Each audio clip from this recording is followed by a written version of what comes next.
Yo, what up, what up, what up? Y'all know the deal, man. Like and share, like and share, like and share. So we get this thing out everywhere. If there's anywhere in the world could be, just be right here with me, the BABGOG. And I appreciate you for pulling up on me.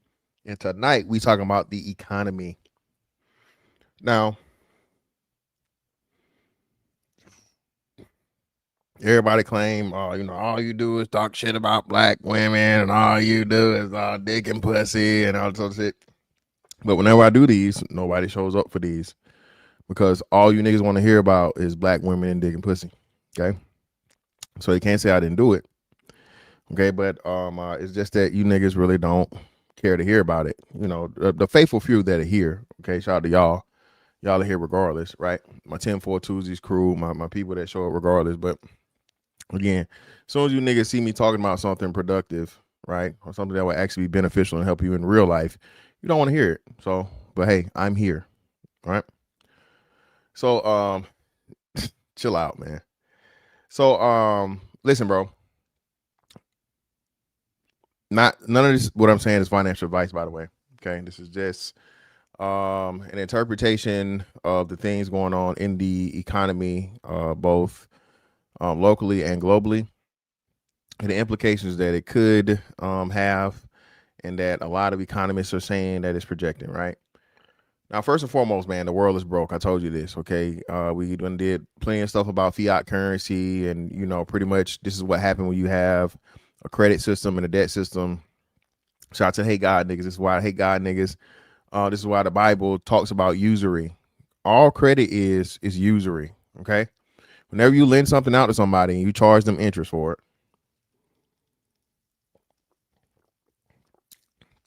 that's usury, right?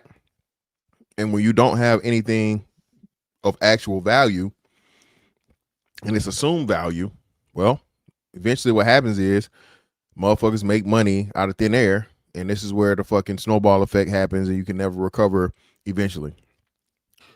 No fiat currency has survived ever. Not one. Whenever you see the collapse of any civilization and so on and so forth, it's pretty much that they got to the point of where they got too much debt and they don't have actual assets behind the debt or enough capital, money, whatever, to cover it. And this is what the world is going on through now, because America is, I think, is what we're at, damn near, if not still in the 38, 39 trillion range. We're at $40 trillion in debt. Actually, let's pull it up. Let's see.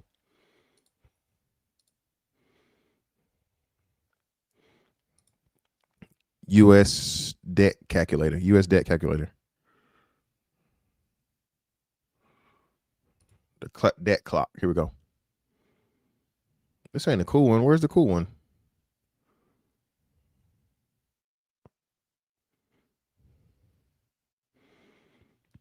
This is not the cool one, man. Where's the cool one at? Is this a cool one?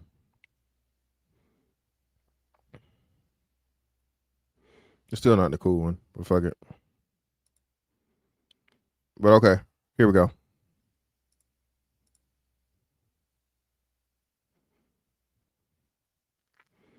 We'll try to find the standard one.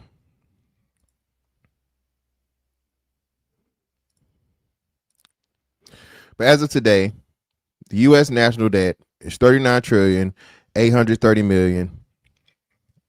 Excuse me, 39 trillion 830 billion 926 million, and somewhere between 900. Oh, so actually 927 million. Okay, right now and rising. Okay, there's no way to get from under this debt, bro. None. Of course. Right.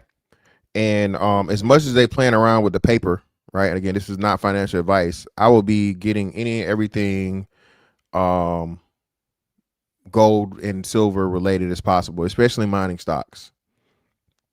Okay. This is me, what I will be doing. This is not me giving suggestions to you. Okay. The stock market. So let's get into it, bro. All right. The stock market, for all intents and purposes, is being held up by AI bubble.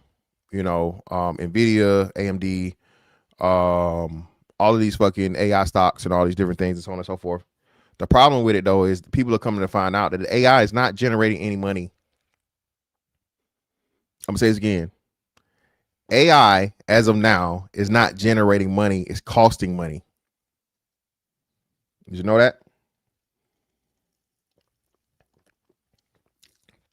Did you know that all of this wonderful AI shit is not making no money? It's just costing money?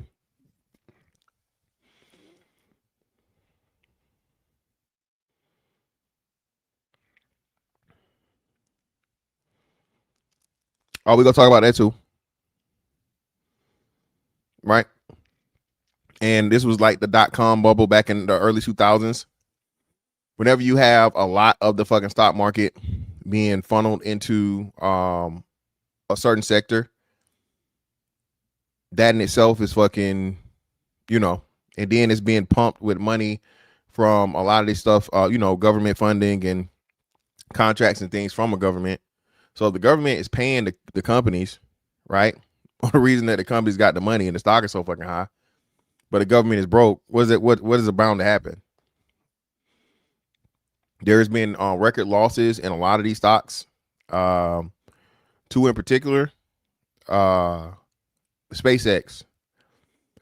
Now I'm kind of kicking myself, but I was a little scared. My nuts was tight because I've never done this before, and I don't really want to. You know what I'm saying? I'm not experienced in fucking puts and shit, right? And options and whatever. But that was bound to happen, and it's gonna have another big decline as soon as they have they got tiers in which the people that were the workers that were given the stock can sell their stock off. So SpaceX peaked somewhere around 200 plus. And since then, it's dropped all the way down to, I think last time I checked, it was somewhere around I want to say the 118 range, 115, 118 range. Okay. Elon Musk went from a trillionaire to like a 750 billionaire, like within a couple of days or a weekend because of the SpaceX drop. Right. MicroStrategy. The dude was like, hey man, Bitcoin is so awesome. Bitcoin is so cool. So what I'm gonna do is I'm gonna buy all the fucking company, right? And I'm gonna back the company with Bitcoin because Bitcoin can't fail and Bitcoin is all these other things. And people were like, well, hell yeah, Bitcoin, and it was working as long as Bitcoin was going up, but now the Bitcoin's down, right? And he in a trap because if he sell the Bitcoin, because he owns so much of it. So now it's this whole thing. And then we have the private credit system. Put one in the chat if you heard about the private credit system.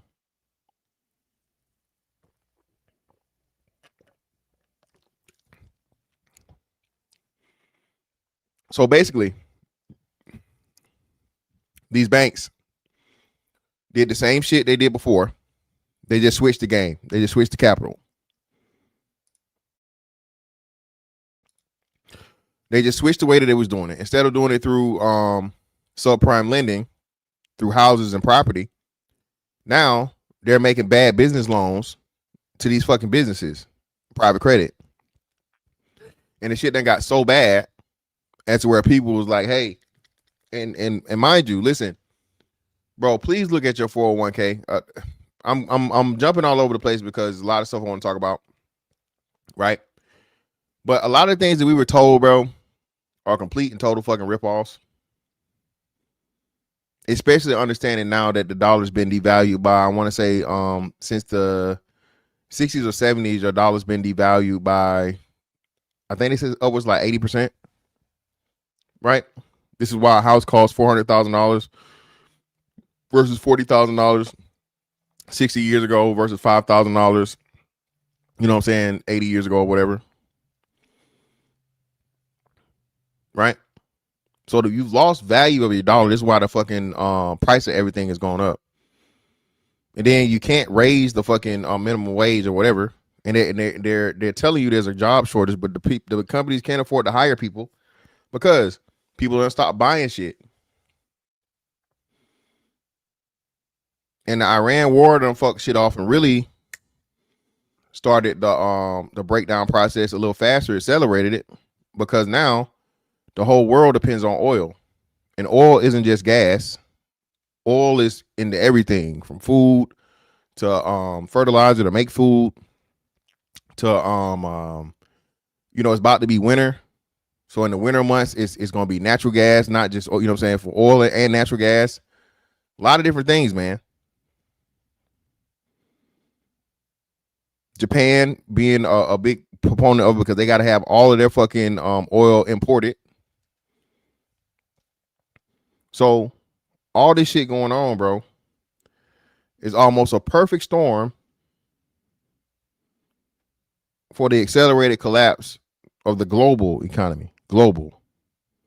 Okay? Not just America, which America is important because America is the reserve currency. Let's get into this right here. Something I think they say hadn't happened in over 30 years.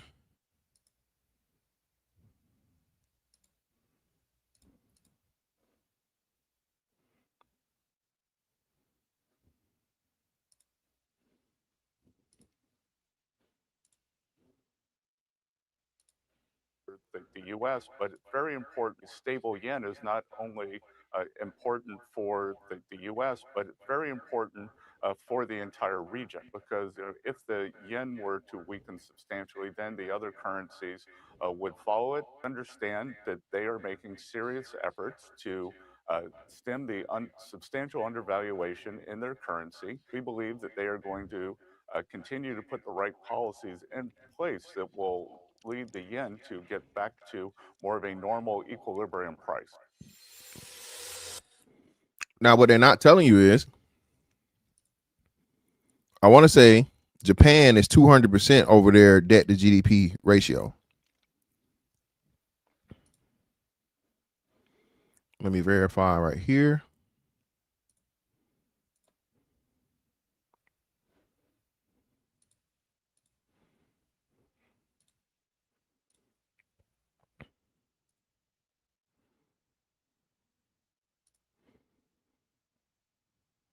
Japan's current debt to GDP ratio. Yes. Japan's government debt to GDP ratio ranges between 200 and 250%, depending on whether gross or net figures, specific definitions are used. This remains the highest public debt ratio in the developed world, driven by decades of economic stagnation, deflationary cycles, and rapidly aging population. Now, why is this important, people? Why is it so important, and why is America doing everything it can to try and save the yen? Does anybody know? Does anybody in chat know? Chat participation, chat participation, chat participation.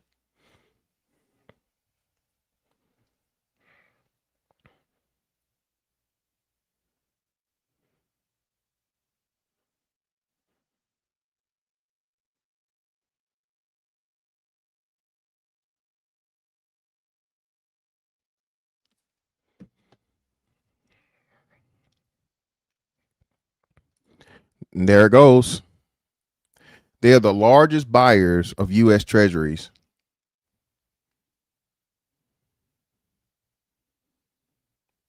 They are the largest buyers of U.S. Treasuries.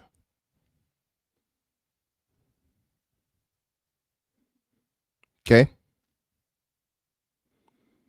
So if Japan starts dumping the dollar, right, and they're the largest buyer of treasuries,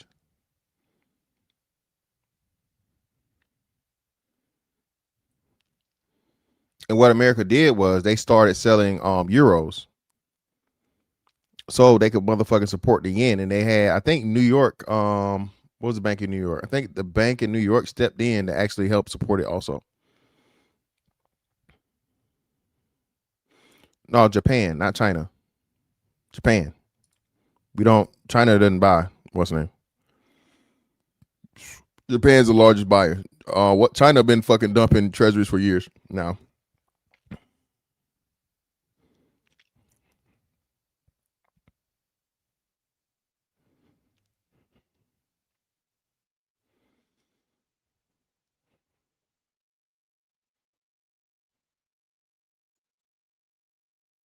So now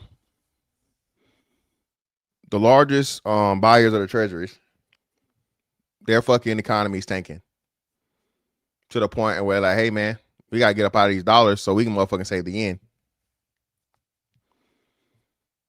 And America is forced to step in because if America don't step in, it fucks up the dollar. And China has been buying gold like a motherfucker. Right? See, this war, bro, it's so many different things going on, man. Motherfuckers don't understand. Right? This is an economic war. Okay? Remember, no fiat currency has remained on top for forever. America has had more than its run in its share as the reserve currency of the world, right?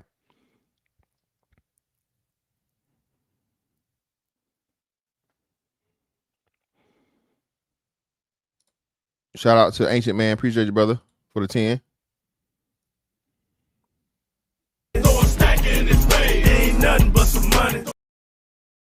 Oil is you packaging. It's your tires. It's what will make everything expensive. This is why prepping is key to what I saw in 2017. One of my scenarios was oil going up $20 a gallon. It's bad. Yeah, man. And that's what I'm saying too. People, you need. Remember, I said this months ago. Deep freezer. You need to get you a deep freezer. You need to have you know what I'm saying, a whole bunch of dry goods, rice and beans and stuff, canned goods, all these different things, bro. Because this shit is going to get bad. And when it hits, 2008 is going to look like a discount. This will literally be the biggest transfer of wealth. And everybody was saying it was going to be that way in 2020, right? The whole you will earn nothing and you will be happy. This is it. This is the real deal, Holyfield. This is not a game. This is not a motherfucking drill. If you're not prepared and you don't have a way to get out, you're stuck and you're cooked.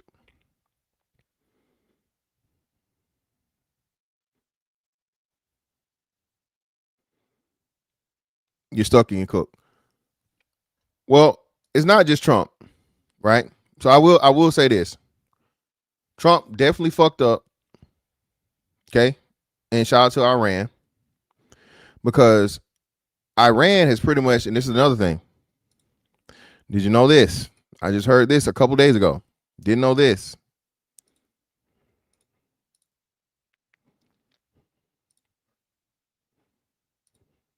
Wars are no longer fought on the ground.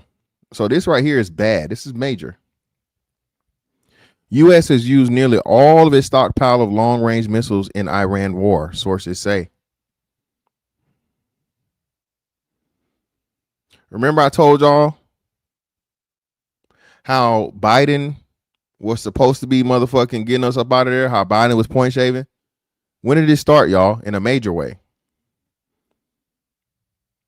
Remember when I told y'all fucking Biden giving weapons to fucking Ukraine was like some of the worst shit ever.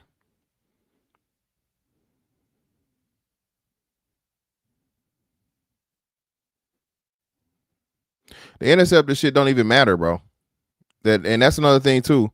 The interceptors, the way that they are fighting with these small drones, you got a $12,000 motherfucking bullshit drone that you can fucking send a whole bunch of them swarm, and now you got $1 million missile to try and intercept it.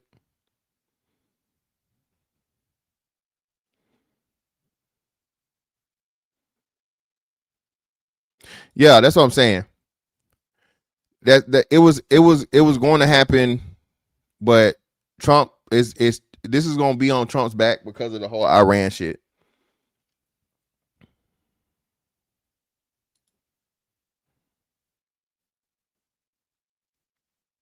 Well, all of that shit is crazy too. That's a lot of misinformation with the whole working for Israel shit, bro.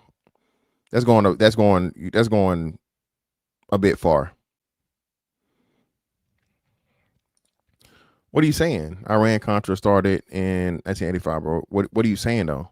Was that how does that work? What am I saying wrong, or what are you saying to refute that?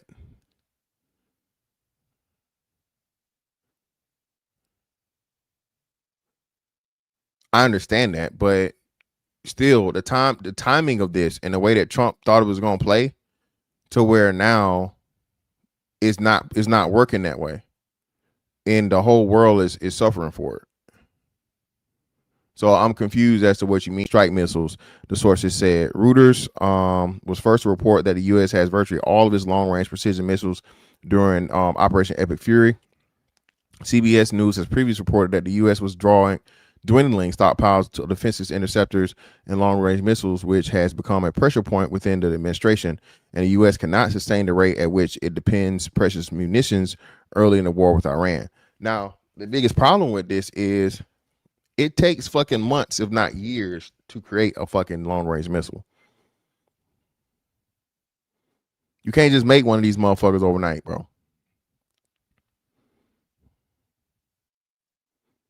Okay?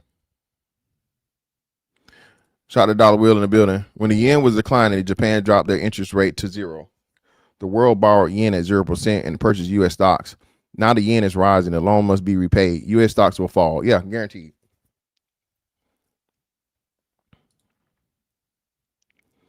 Well, I understand that. I understand what you guys are saying. The war has been ongoing.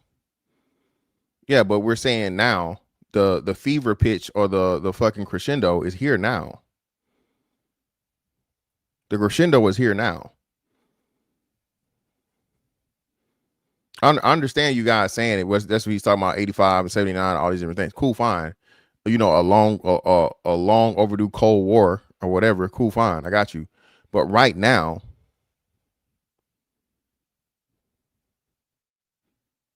you know what I'm saying? Yeah, that's what I'm saying. It's hot now. Everything before now has just been some negotiations and sanctions and a whole bunch of bullshit or whatever, la la la. Now though is the real deal, bro. At the worst possible time, because again, you're at the peak of the economy and the world being broke.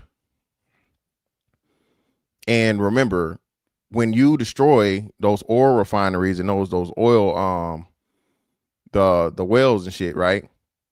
Again, man, that's cutting the supply to the world. The world, Craig. So now this isn't just a right now affecting thing. When they start shutting down these fucking these refineries because hold on.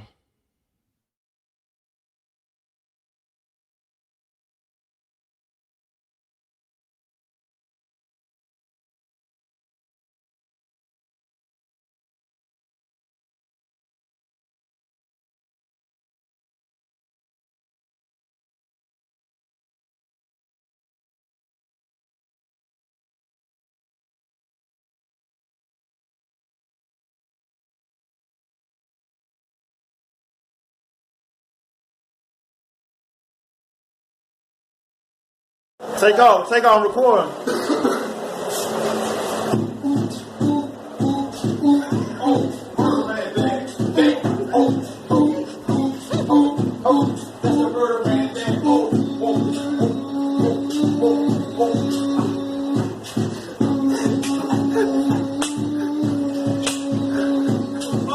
Real more shit, man.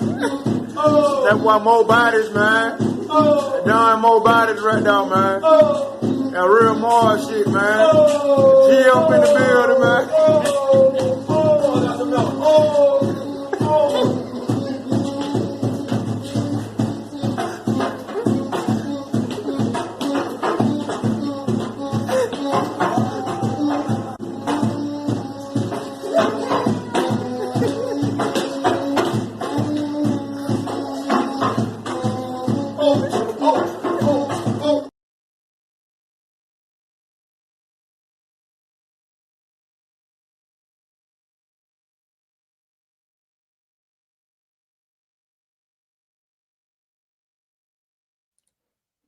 Yeah, so the whole point of it, man, hit the like button, people. Right?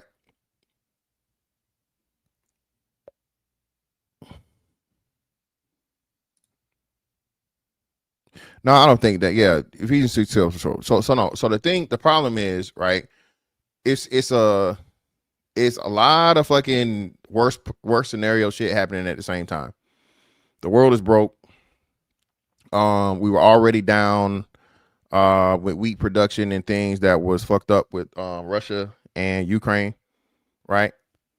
Um, the natural gas shit had got fucked up when they, what was it, the Nord something. What's the fucking pipeline they bored on Nord Stream? The Nord Stream pipeline, right? They blew up.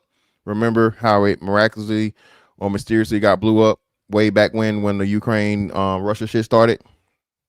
Nord Stream pipeline, right?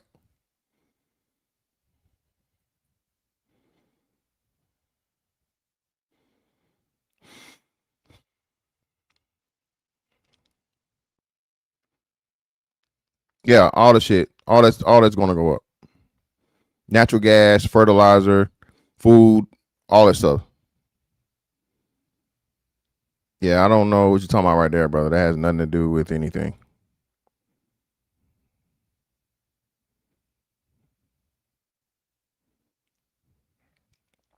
But anyway, oil, economy,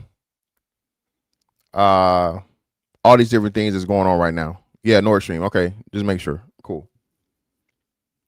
And now America is fucking. I'm not saying vulnerable, right? Not saying vulnerable, but it's trying to scramble to be able to get the motherfucking defense systems back up and get the munitions back up. And like I said, long range missiles aren't something you make overnight. That's something that's going to take months, if not years, to make. And then in the meantime, between time, you got China buying up all the fucking gold. You got India buying up all the silver. And America's trying to scramble now to get motherfucking silver pretty much before the shit comes out comes out the ground for the people that will agree to give it to them in Central and South America. Remember, I told you, I don't know how or why, and it was reports of they just did the what you call it, the Fort Knox, right? So allegedly, see if I can find this.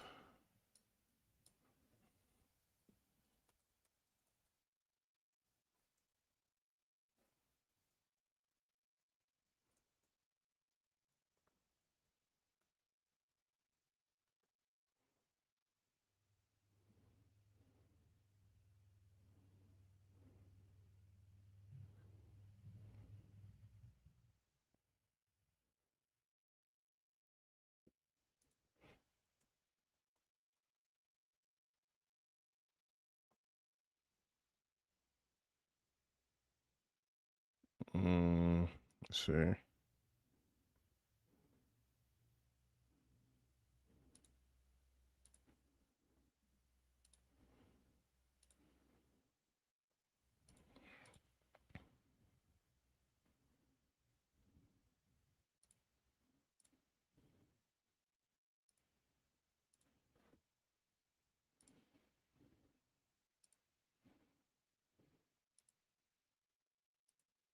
conspiracies that there's no gold there, that maybe the Well, gold had been some point been removed or replaced. Well, it's hard to believe there's no gold there. But what's very interesting about the whole thing is that in the early days of the Trump administration, there was a lot of talk about auditing Fort Knox, about going down there. Yeah. And all of a sudden, crickets. Like, no one talked about it. And so the question is, why? Why were they so gung-ho about doing an audit? And then all of a sudden, it's like the forbidden topic. Nobody will even mention it. It never comes up. That's a little curious, because it makes you think that maybe somebody said something to the president, like, we probably shouldn't do the audit because, it's not there, or it's all not there. And that's going to be a big problem if the world knows it's not there. And it would be a big problem. So the fact that the whole thing just got buried under a big rug makes you think that there's something going on. This is one of the positives about Bitcoin, is that you can verify it though on chain. Yes, you can verify how much nothing everybody has. Yes, that's, and gold is easy to verify too, if you allow it, right? Yeah, you need an audit. But yes, I understand that if I have gold, if I have Bitcoin in my wallet, you can verify it. Now, if you have tokenized gold, you can verify that too. But again, to verify that the gold is actually behind the token, somebody does need to go in there and like count it. And now the tokenized gold shit, remember Tether? Now, allegedly and apparently Tether is trying to tokenize gold and buying up a lot of gold. See, again, this is what China has already been doing for quite some time, years now, years. Okay. China's whole thing is like, look, America's broke. You can't trust them. They don't make shit, right? They all they do is buy shit. So why y'all still fucking with America? And now the military shit, right? These motherfuckers weak. They ain't got no motherfucking long range missiles. So hey, come shop with us. We got gold. We gonna back our shit with gold. Allegedly, right? Come fuck with us, man. All right, come get some of this yuan. America fucked up when they did the shit with Iran, and they fucked up again when they did the same shit with Russia. This is what caused the whole BRICS explosion and all of that activity, because motherfuckers like, hold on, man. You mean to tell me just because we beefing, I got money with you, and now you get to motherfucking steal hundreds of billions of dollars because I'm doing some shit you don't want me to do? All right, don't worry about it. Don't even worry about it. We'll just go fuck with some other shit. We'll make our own.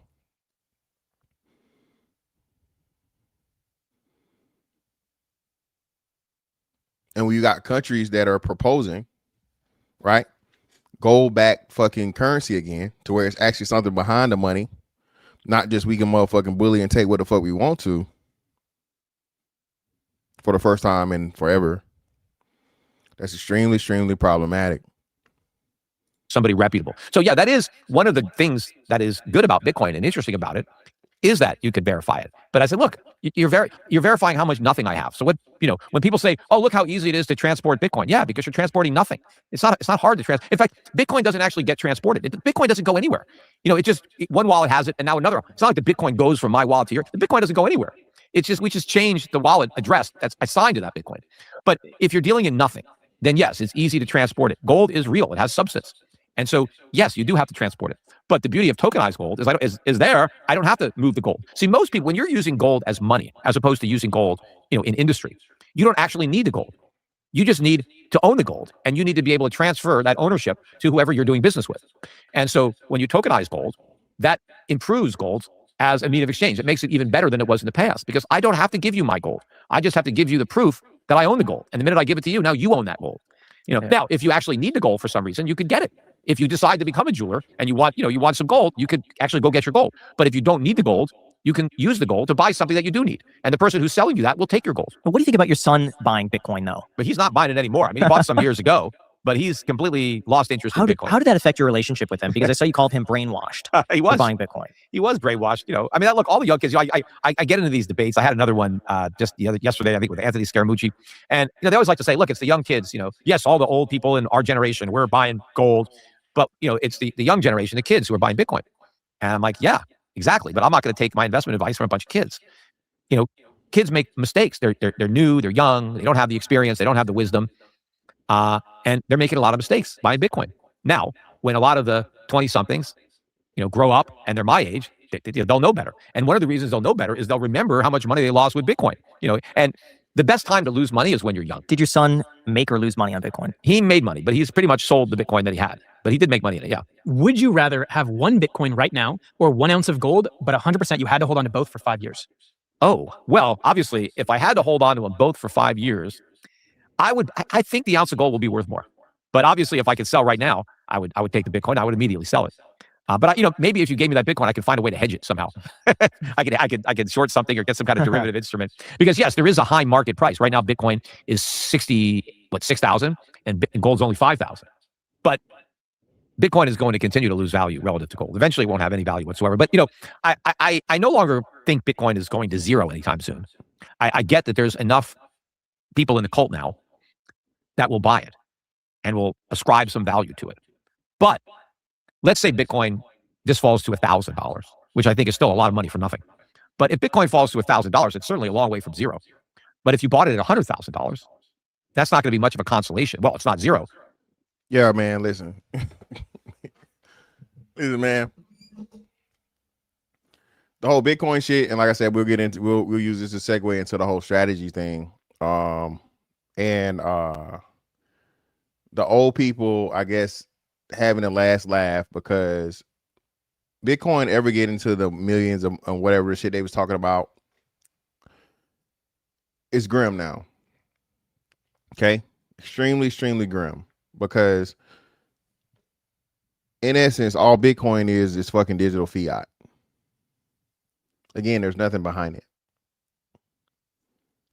Right now, I guess you could say that for most, but not all of fucking crypto, because certain cryptos are going to be used, as you guys, I saw you guys want y'all to understand, to replace the SWIFT system.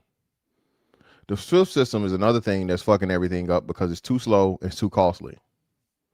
So what's going on right now is they're trying to get the whole digital dollar, which is going to be a thing too, right?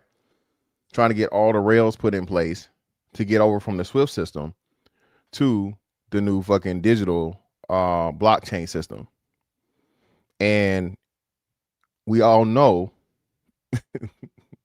the crypto of choice for that, right? It's just being very slow. And that shit is, man, that shit right there, bro, is like pulling teeth, because they're trying to fucking force everybody out, bro. No one saw the shit coming with Bitcoin, right? And Bitcoin was supposed to be, all this great shit or whatever, right? But Bitcoin was just a store of value, and pretty much that's it. This shit coming up next is actually going to be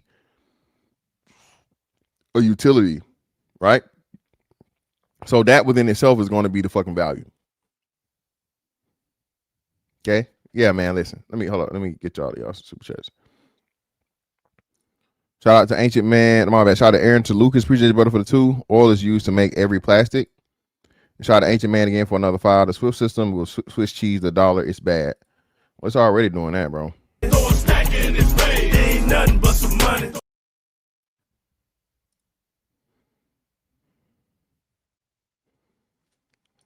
Hey, man. Smart guy, man.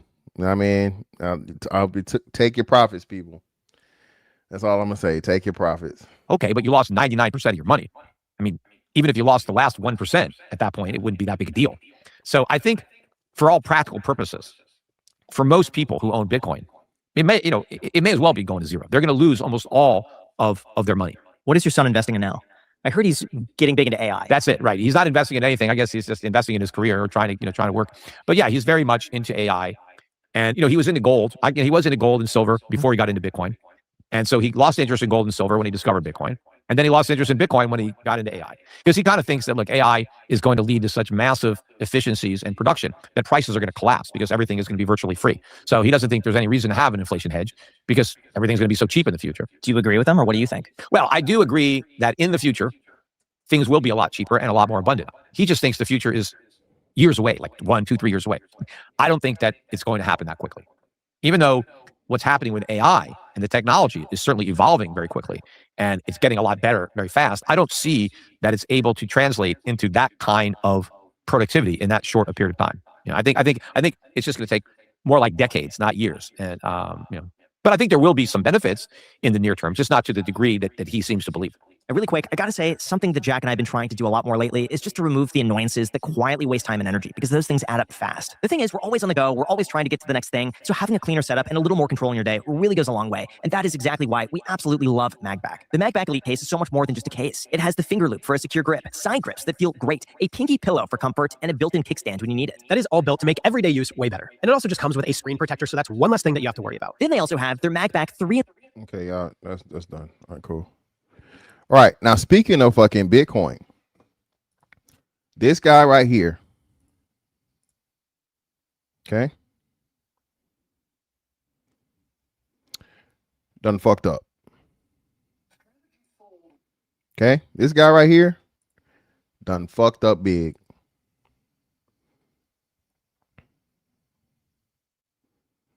And you might be looking at Buddy facing a motherfucking federal lawsuit here soon.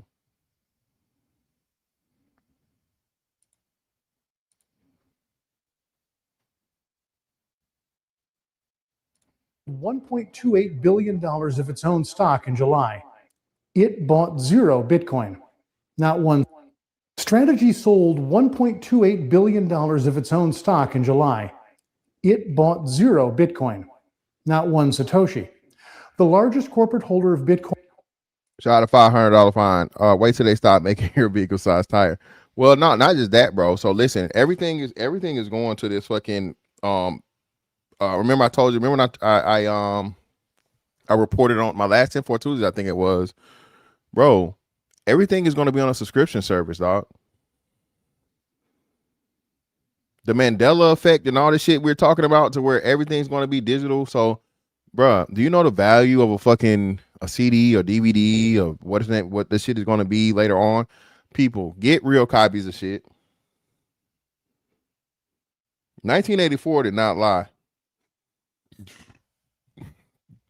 Get Fahrenheit 451, man. Listen, get real copies of shit, people. Okay? Once everything is digitized, it will only be what the fucking government and the people controlling shit want it to be. Okay? All right? But yeah, this motherfucker right here, bro.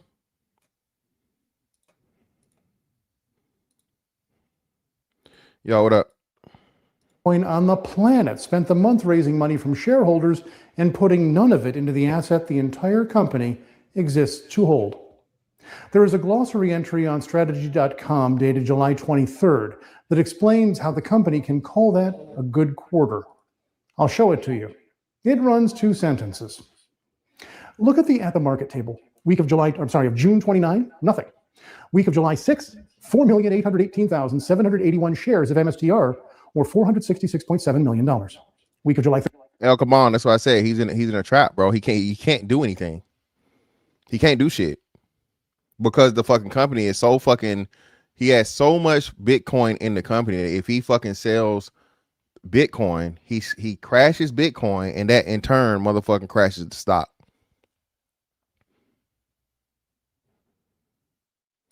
Shout out to West M for the 10. Appreciate you, brother. Fantastic. You're also forgetting that that China has almost a $60 trillion debt bubble in home ownership. Over 70% of all Chinese people have all their wealth in home ownership. Appreciate you, brother. Well, hey, Wes, what people don't understand is, bro, China can't be trusted, bro. China reports their own numbers, dog. China supports their own numbers.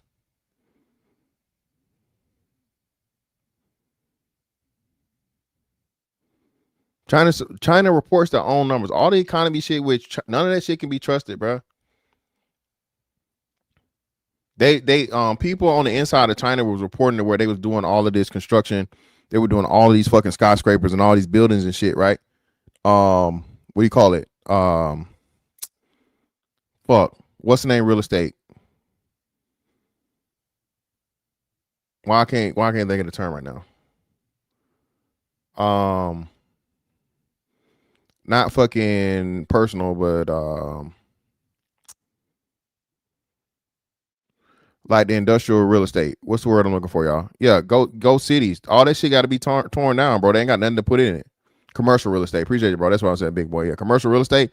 Building up all this commercial real estate, bro, to make it look like they had shit going on, and it's nothing they can do with it.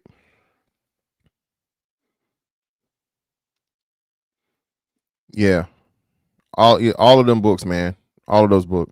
I still got to read Atlas Shrugged. I read Fahrenheit 454, Brave New World, and 1984. I didn't know they had movies for those though.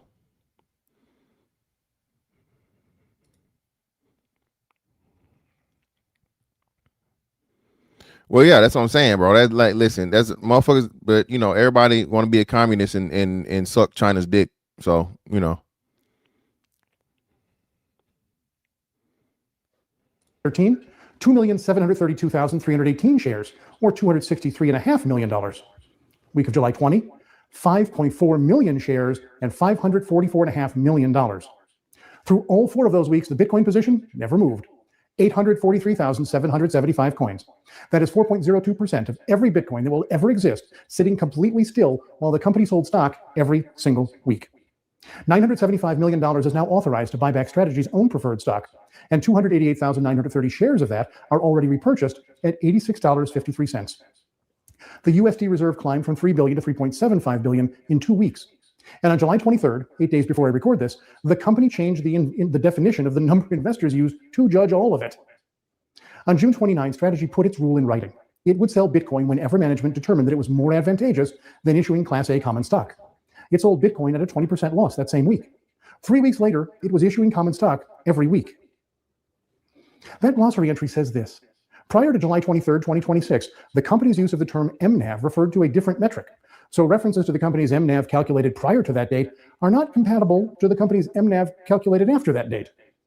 Strategy's own website says Strategy's own historical numbers no longer describe the same thing. This is the second time the company has done that. I'm Dana Love, PhD. 4 things I'll prove today. Strategy raised $1.28 billion from shareholders in July and put none of it into Bitcoin. The filings say exactly where it went instead. The company is not accumulating right now. It is repairing the price of its own preferred stock so that it can sell more of that preferred stock later. And last night, its founder said so on tape. The number everyone uses to judge Strategy has now been defined 3 separate ways, and every version is printed higher than the version it replaced.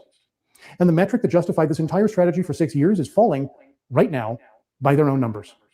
I've covered this company 3 times this summer. In June, I told you exactly what to watch for in these filings. Part of what I told you was wrong, and I'll show you that too. Let's get forensic. The last time Strategy bought a Bitcoin was June 22nd. It bought 520 coins. That's the entire purchase. Since then, 5 straight weeks of nothing. I want to walk the table with you because the shape of it matters more than any single row. The week of June 20. Hey, that's what's gonna come up with the food shortage. That's what I'm telling y'all, man. Them 20 pound bags of rice at motherfucking at Costco and Sam's and BJ's. You better be stacking up, bro. All right, while all you niggas was out here buying them damn pineapples. All right, I hope you are. This shit's gonna get ugly, bro. Real bad. Real bad, bro. Real bad, real fast.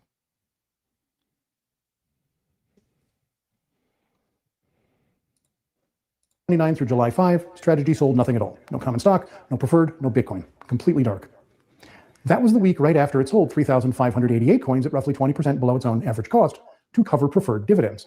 Then, July 6 through July 12, 4,818,781 shares of MSTR Common, which is $466.7 million in net proceeds.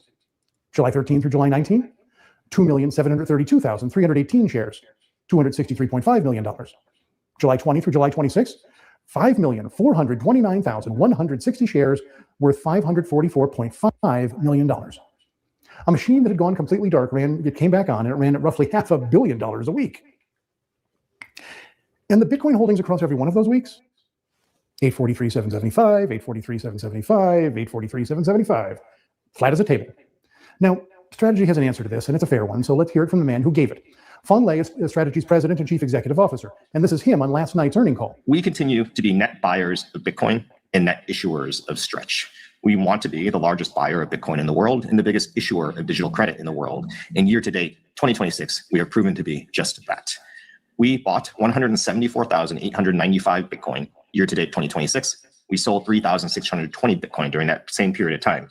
We bought 48x more Bitcoin than we sold, and we increased our Bitcoin 25%. 48-1. That's real, and I'm not going to wave it away.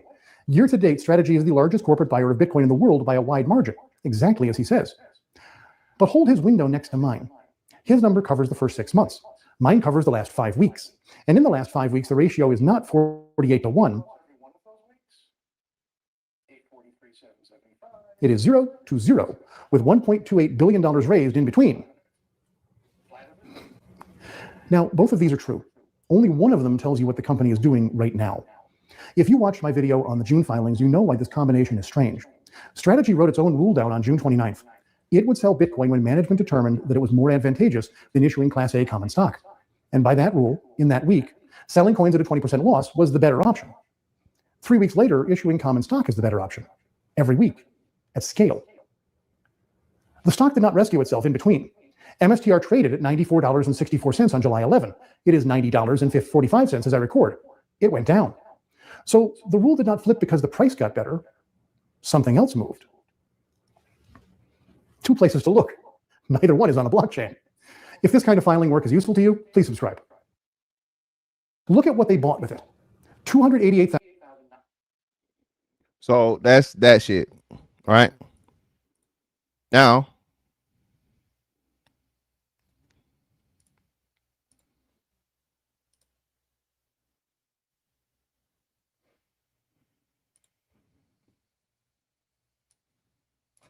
investors seeking to pull $16 billion from private credit funds in the second quarter. That marks an acceleration from the first quarter at $14 billion. Tony Chutrone, the global head of private markets at Neuberger, said those redemptions are not over. And he said investors kind of feel misled by all the marketing. I don't see the redemption stopping. There's a lot of negative press. Retail investors watch the press. They react to it. I think, look, I think that these retail funds were sold as semi-liquid. Chutrone saying the fundamentals of private credit remain strong with low defaults and strong earnings. And investors benefit from being diversified in privates as public markets remain highly concentrated. But he said performance between managers is widening with many set to underperform. Now for Tony's tips on how to pick the strongest managers and how to avoid the losers, that's the most important. You can sign up for the Inside Alts newsletter at cbc.com/Inside Alts. That is out this morning. He gets a lot of good tips. They call it dispersion, basically the idea that the performance difference between those at the top and those at the bottom is widening. So it's more important than ever to know what to look for and what to ask when you're picking one of these managers. listen, man, this private credit shit out of hand. They told these fucking companies. They told the companies now, not to mention the people. Now, another thing that's happening. Remember I talked about the 401k earlier? They're fucking packing your 401k with these fucking bad deals they did on private credit. And what makes it even worse is that insurance companies, this is why insurance is so fucking high. The insurance companies are fucking pretty much betting on fucking banks and using the fucking banks to motherfucking buy the fucking bad private credit motherfucking deals. Everything is high right now, bro, because of fucking crony capitalism and motherfuckers at the top being too fucking greedy. This is why I say when this shit happens this time, bro, it should not be near bailout. If it dies, it dies. If it don't survive, it don't survive. Okay. I think there's going to be a big consolidation, right? A lot of these smaller companies are going to go away, but being that it's going to be a major shift, right? Or shift from the old system to the fucking digital system.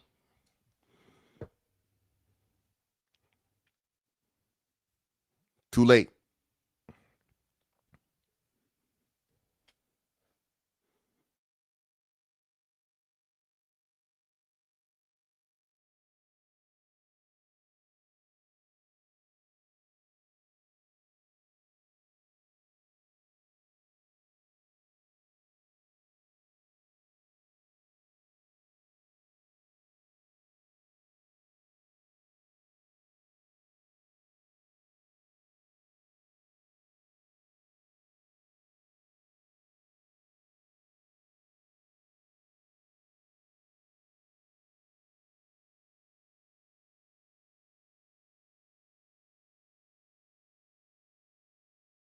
We bank a lot of them. They're clients of ours, but they're not all good. And the problem in financial market, it could be good owners. It could be a good thing. And the fact you can stay private for long is probably a good thing. The fact you can raise private capital in your private company is probably a good thing.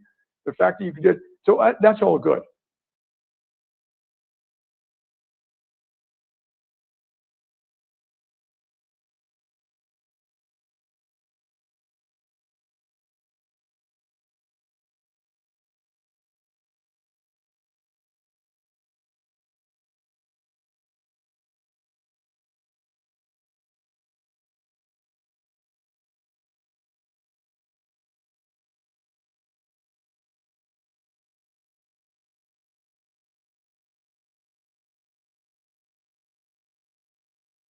But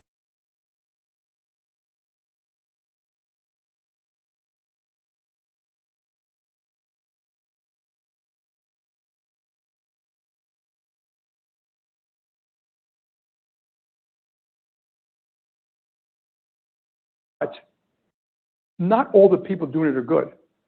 And so I think some of these people are brilliant. I mean, so I know them all. We bank a lot of them. They're clients of ours, but they're not all good. And the problem in financial markets is often caused by the not good one, the people who make the mistakes, and that you have liquid products. Maybe they're not properly marked. They have not been stress tested. Do people really fully understand what I said about interest rates affecting what these things are worth? Do they? And if a little old lady finds out that she can't get her money back, and there may have been disclosure there saying, this money's locked up for 5 years, but you know what?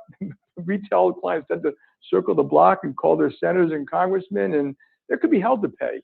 It could be good owners. It could be a good thing. And the fact you can stay private for long is probably a good thing. The fact you can raise private capital in your private company is probably a good thing. The fact that you can get, so that's all good. But not all the people doing it are good. And so I think some of these people are brilliant. I mean, so I know them all. We bank a lot of them. They're clients of ours, but they're not all good. And the problem is, what else is suffering? Oh, my bad.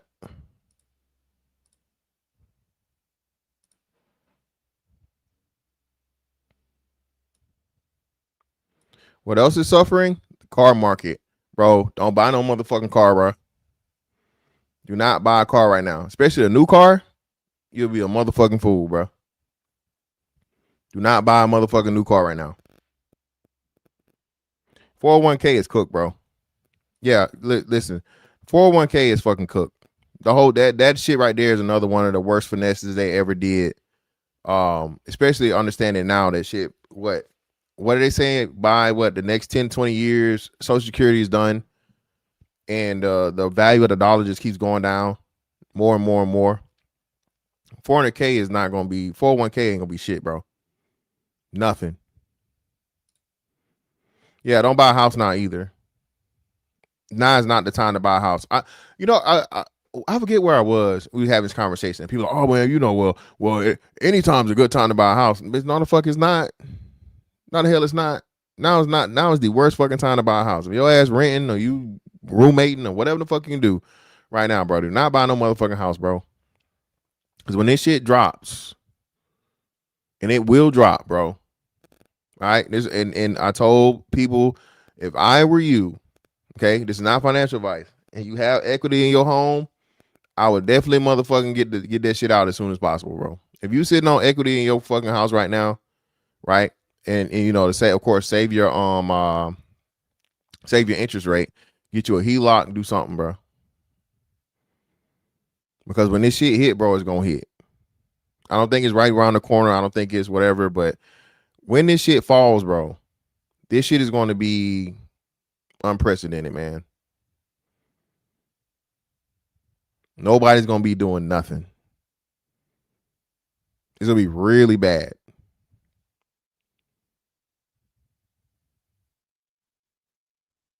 It's going to be really bad, bro. Simply because, again, you had the fucking recession in 2008. They didn't let the fucking cycle go. They didn't let it go through its natural cycle, let things happen the way it's supposed to happen.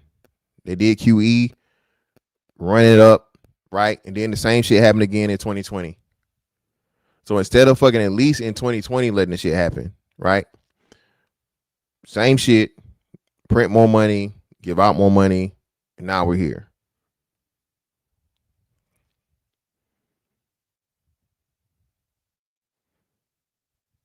Please, people, if you don't listen to nothing else I'm telling you, get that deep freezer, fill up that pantry. You know what I'm saying? Start getting you some little gas here and there.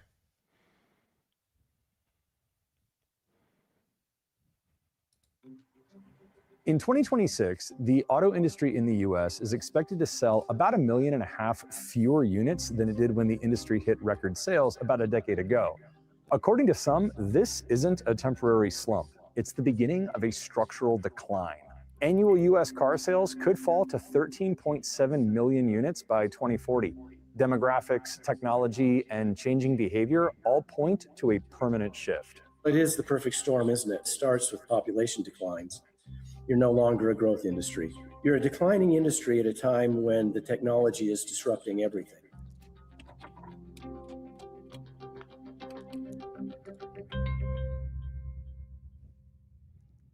There are a few factors that together could result in about 2 million fewer US new car sales by 2040. First, population. US population growth has slowed and at this point depends entirely on immigration. If immigration policies tighten, the auto market is bound to stagnate or shrink. Second, consumer behavior. About half of 16-year-olds are not even getting driver's licenses. When I was 16, everybody was waiting for the day their birthday came around to run down to the DMV and get their license. So that is definitely a factor and a trend that is impacting this. By age 25, most people do have a license, but they're confronted with vehicle prices that are too high, which keep them out of the car market.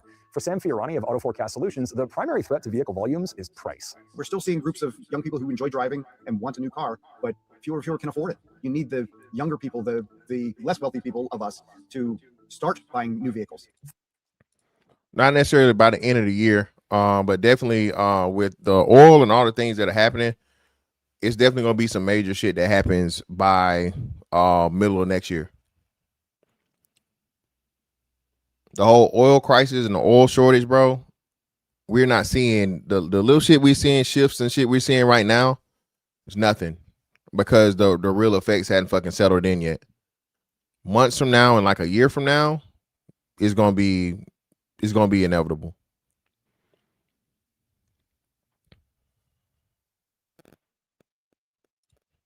Third, technology. Auto industry forecaster Mark Godfredson said that if autonomous vehicle tech improves enough to become mainstream, the share of the population with driver's licenses could drop by about 2 to 3% by 2040.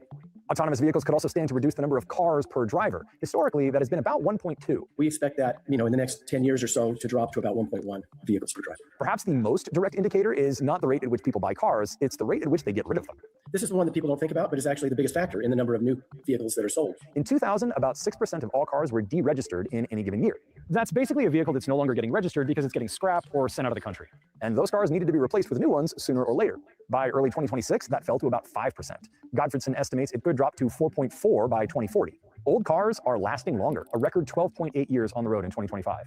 New cars are safer and more sophisticated, but that technology carries a price. Collision avoidance, ADAS systems, all kinds of new technologies that weren't even dreamt of 15 years ago are now becoming standard on everything. So we're going to see those vehicles continue to be more expensive and more people trying to find ways to keep their car on the road longer. As with all forecasts, things could change. An EV tech breakthrough could spur a boom in vehicle sales. The US could dramatically liberalize its immigration policy. Robotaxis could be a long way off. Godfredson's research does include a base case of about 15.7 million new car sales in 2040, which is slightly below S&P Global Mobility and Cox Automotive forecasts for 2026. This case assumes licensing rates remain stable, immigration stays at about 900,000 people per year, population growth is about 0.3 to 0.4% year over year, and there's about 1.2 cars per person. Up until recently, Godfredson expected this structural demand decline to hit as soon as 2030, but the rollout of new technology, especially self-driving cars, is taking longer than many in the industry had forecast. I think our perspective on autonomy and sort of vehicle shedding has probably gone a little bit slower than we had anticipated, and so it may be a little bit later that we get there. We've been listening to companies tell us that they're going to have autonomous vehicles in 5 years for 15 years now. But the birth rate variable is locked in. We already know how many people have been born and how many people will be of vehicle driving age at age 16 and 16 years from now. And so we can say with quite a bit of certainty that when we get to 2040, we're going to see some decline in the US. That decline is even. So now, listen, they're telling you birth rate, right? And the effects of that shit. This 16 years from now, so 20 years from now, right? And so on and so forth. All this shit, man, is this shit a little scary, bro. Okay, it's a little scary. Yeah, people can't afford kids, but you know, and the only people having kids is poor people. They don't give a fuck, and they let everybody else take care of them. And worse in places like Europe and in places like most of the countries in Asia now. At the global level, there are some caveats. First, many markets, most notably China, that might be poised for a population drop, still have relatively low vehicle penetration. But populations in dozens of countries are already shrinking, and global growth is slowing faster than expected. If immigration continues to boost the US population, it will be an increasingly important market for global automakers trying to compensate for stagnation and decline in other parts of the world. The competition in the US is going to be ferocious. And I think that there's too many automakers and too many brands competing for the consumers. Auto Forecast Solutions is expecting annual US volumes to stagnate through 2033, the furthest year in the future for which the company makes forecasts. The market. CarMax is getting fucking slaughtered right now too, by the way, if you didn't know. I'm trying to find this other one. One other used car market just went bankrupt.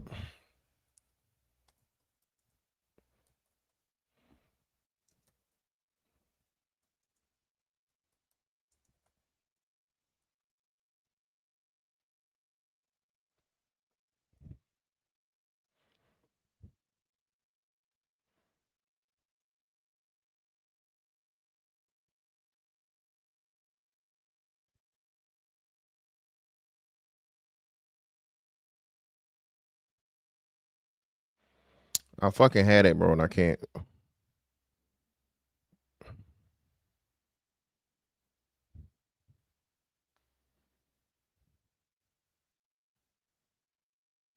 It's a fucking used car company, not CarMax. CarMax is getting hit in the head, but it's one that just filed for bankruptcy because they went through there's one of the private credit deals. I think it's USA something. USA, let me see.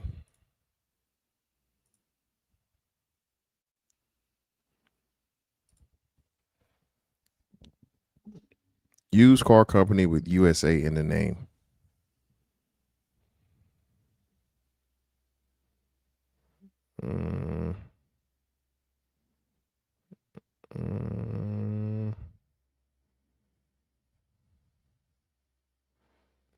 No.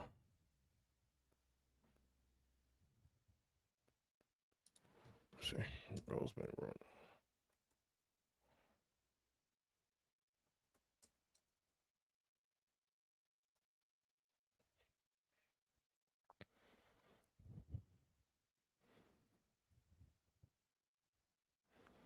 U.S. Auto Sales Inc. There it goes. Hold on. Let's see.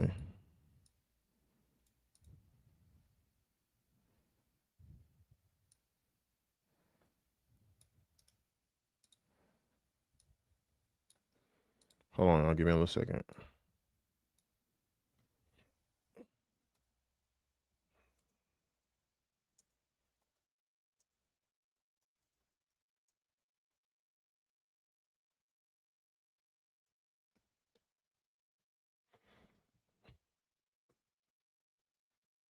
No, that's not it.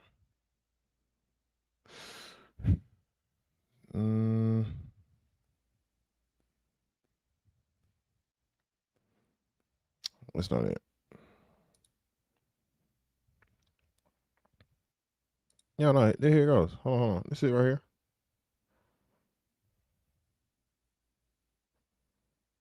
Client. What is this? Here we go.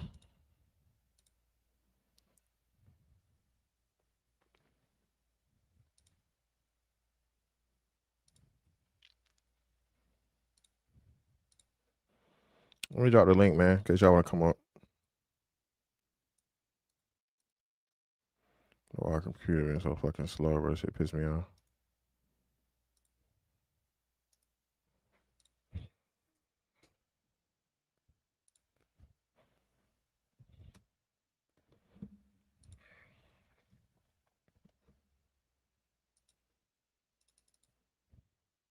U.S. Auto Sales Inc., a car dealer that catered to consumers regardless of their credit history, quietly filed bankruptcy late last month, as more Americans fall behind on their car payments. The company listed assets and liabilities as much as $100 million each in its bankruptcy petition filed in Delaware. U.S. Auto filed for chapter. Hold on, for chapter what? I am not finna pay y'all for this shit. Definitely not finna pay y'all.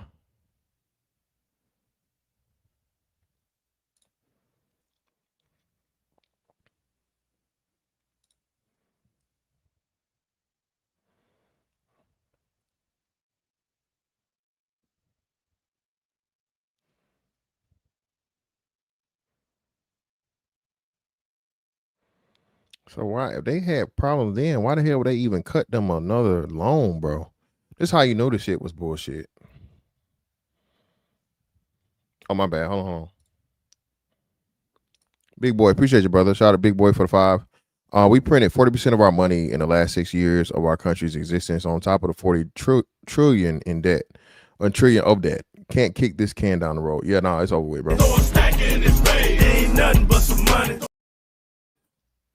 Yeah, you can't move this one again. Like I said, the next one will be the last one for the monetary system that we all know.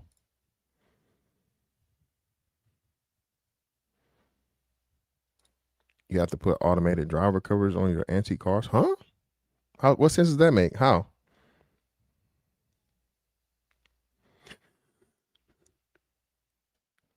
Is that another thing they're adding as to where? Oh shit! I almost died. Are they adding that something as another coverage that you have to have for automated cars? No, not Carvana. CarMax. CarMax is getting slammed, bro. CarMax is getting fucking rammed. Yeah, that's what I'm trying to figure out.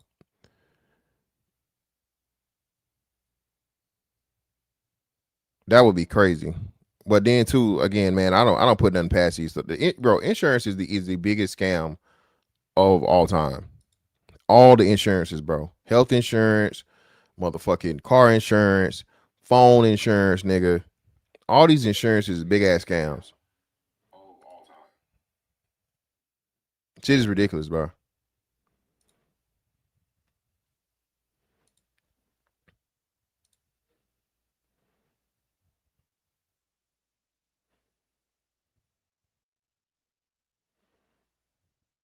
Oh, okay.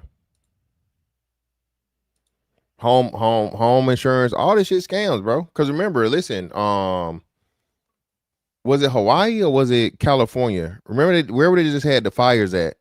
Them motherfuckers pulled the fucking fire coverage, man, from those places. You know, mysteriously months before you had a major motherfucking wildfire out there in Cali, and I want to say, what's the name too?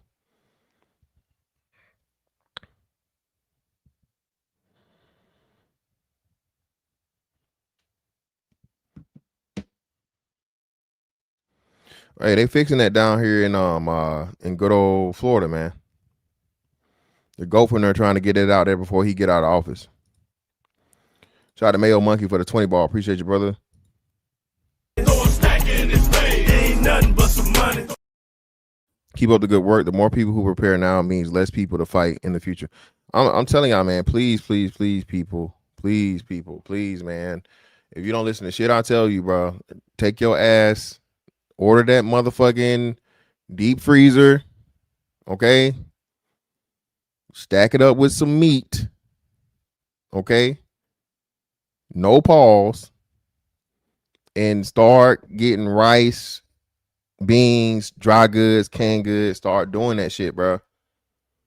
Telling you, because once this shit start hitting, man. Oh, and of course ammo too. Ammo. I gotta stock up on fucking ammo.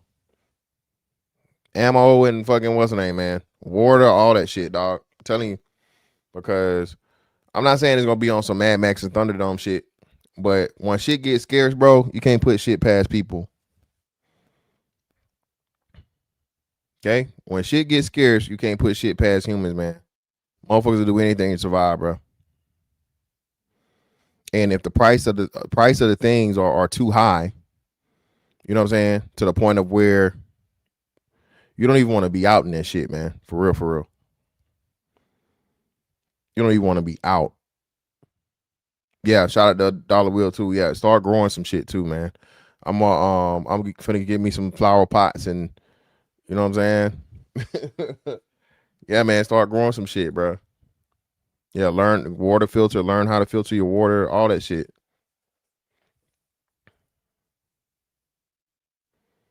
Cause shit's gonna be so expensive, bro. And like I said, a lot of people, if you don't have the fucking basis of the new currency, you fuck, bro. If all you got is in dollars, and the dollar, you know what I'm saying?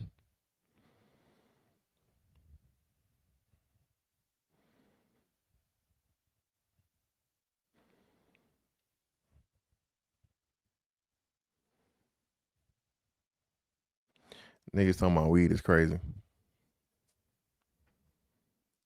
Telling you, man. Motherfucking XRP is like at $1 now. They running that shit down. They trying to drag that bitch down to probably 80 something, 75 cents or something. Just get everybody out.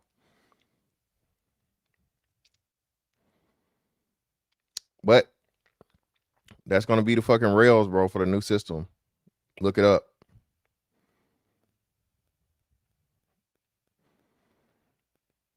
If you listen to the news and all the shit that they're doing, right, for the rails of the new fucking digital system, bro.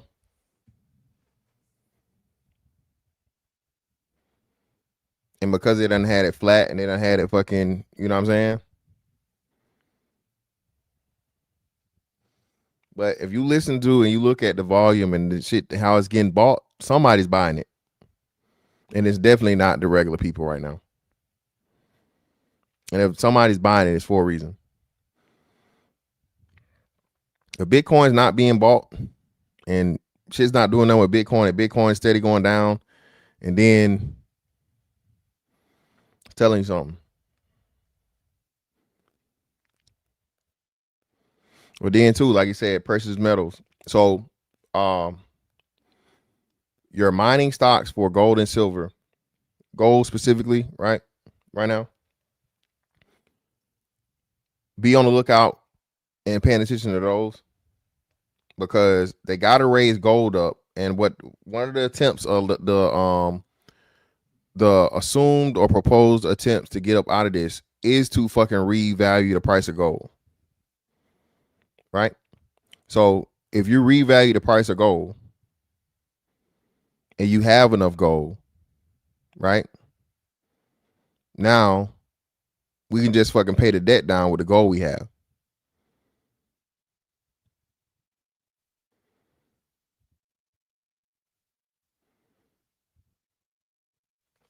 Stocks is cooked right now though, XRP. That's what I'm saying. Stocks right now, man. It's all being held up by a few fucking major stocks, man. And the shit going on with SpaceX is diabolical. Yo, what up, man? You on mute? Yeah, I was just shutting off the other stream. Yeah, they already did this once back in 33 with gold, right? Yeah. And then tried it the next year with silver. They did it again when Nixon took it off. Yeah. Pretty much said, nah, motherfucker, we ain't got it. We ain't got it. You can't come get no more. So we shutting it down. Oh, yeah. France took what, like 10 years to repatriate all their gold? I think. Yeah. They were one of the first ones to pull out. Yep. Man, and like I said, man, China's been buying it up for the last 5-7 years or so. Wasn't banks too. But remember, so before when we had the peak of gold early at the beginning of the year, banks were betting big on gold. Banks were buying a whole bunch of gold, and actually for the first time saying you should have X amount of your portfolio in gold. Well, and when it hit 5,500, or Yeah. almost 5,500, they were buying more than ever. Yeah, So they weren't concerned about the price. They just want the product exactly. because they know what's coming. Shout out to Big Boy. Appreciate you, brother, for the two. The fire started in Maui, Hawaii. The fire started in Maui, Hawaii first. Remember? Yep. Ain't nothing but some money. Yeah, that's why I thought it was both, because I know they pulled insurance coverage from both. That was some crazy shit. Yeah, they just said, yeah, we're not going to market here anymore. So now your insurance is canceled. Which is fucking to be the worst shit ever, bro. I don't even understand how but this is why I say that you gotta have fucking term limits on Congress, because the only way these companies get to do this shit is all the congressmen and senators are fucking bought and paid for. Well, for the ones in California, I kind of can't blame the companies because the state won't manage the forest properly. They won't let anybody go in and clear out the forests. And because of that bark beetle, they've got thousands of acres of just dead trees. And it's just oh yeah. Yeah, you can't even clear brush from a forest floor in California. Oh damn. That's So a all that- state rule? Yeah. All that fall, all those branches falling, all the leaves, all the needles just piles up for years until something sparks it off.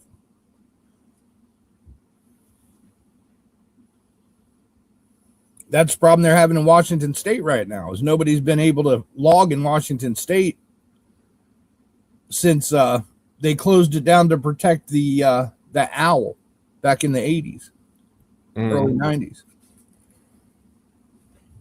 Killed an entire region of Washington's economy to protect the bird. That's fucking crazy. A bird that disappeared anyway. They still ended up going extinct? Pretty much. It ain't grown, so it wasn't humans that were hurting it.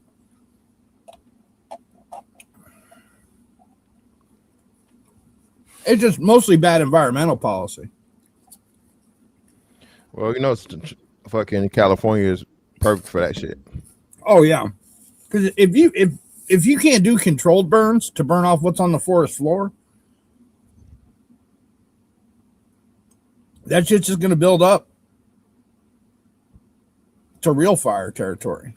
Because normally, fire goes through a forest floor, doesn't hurt much.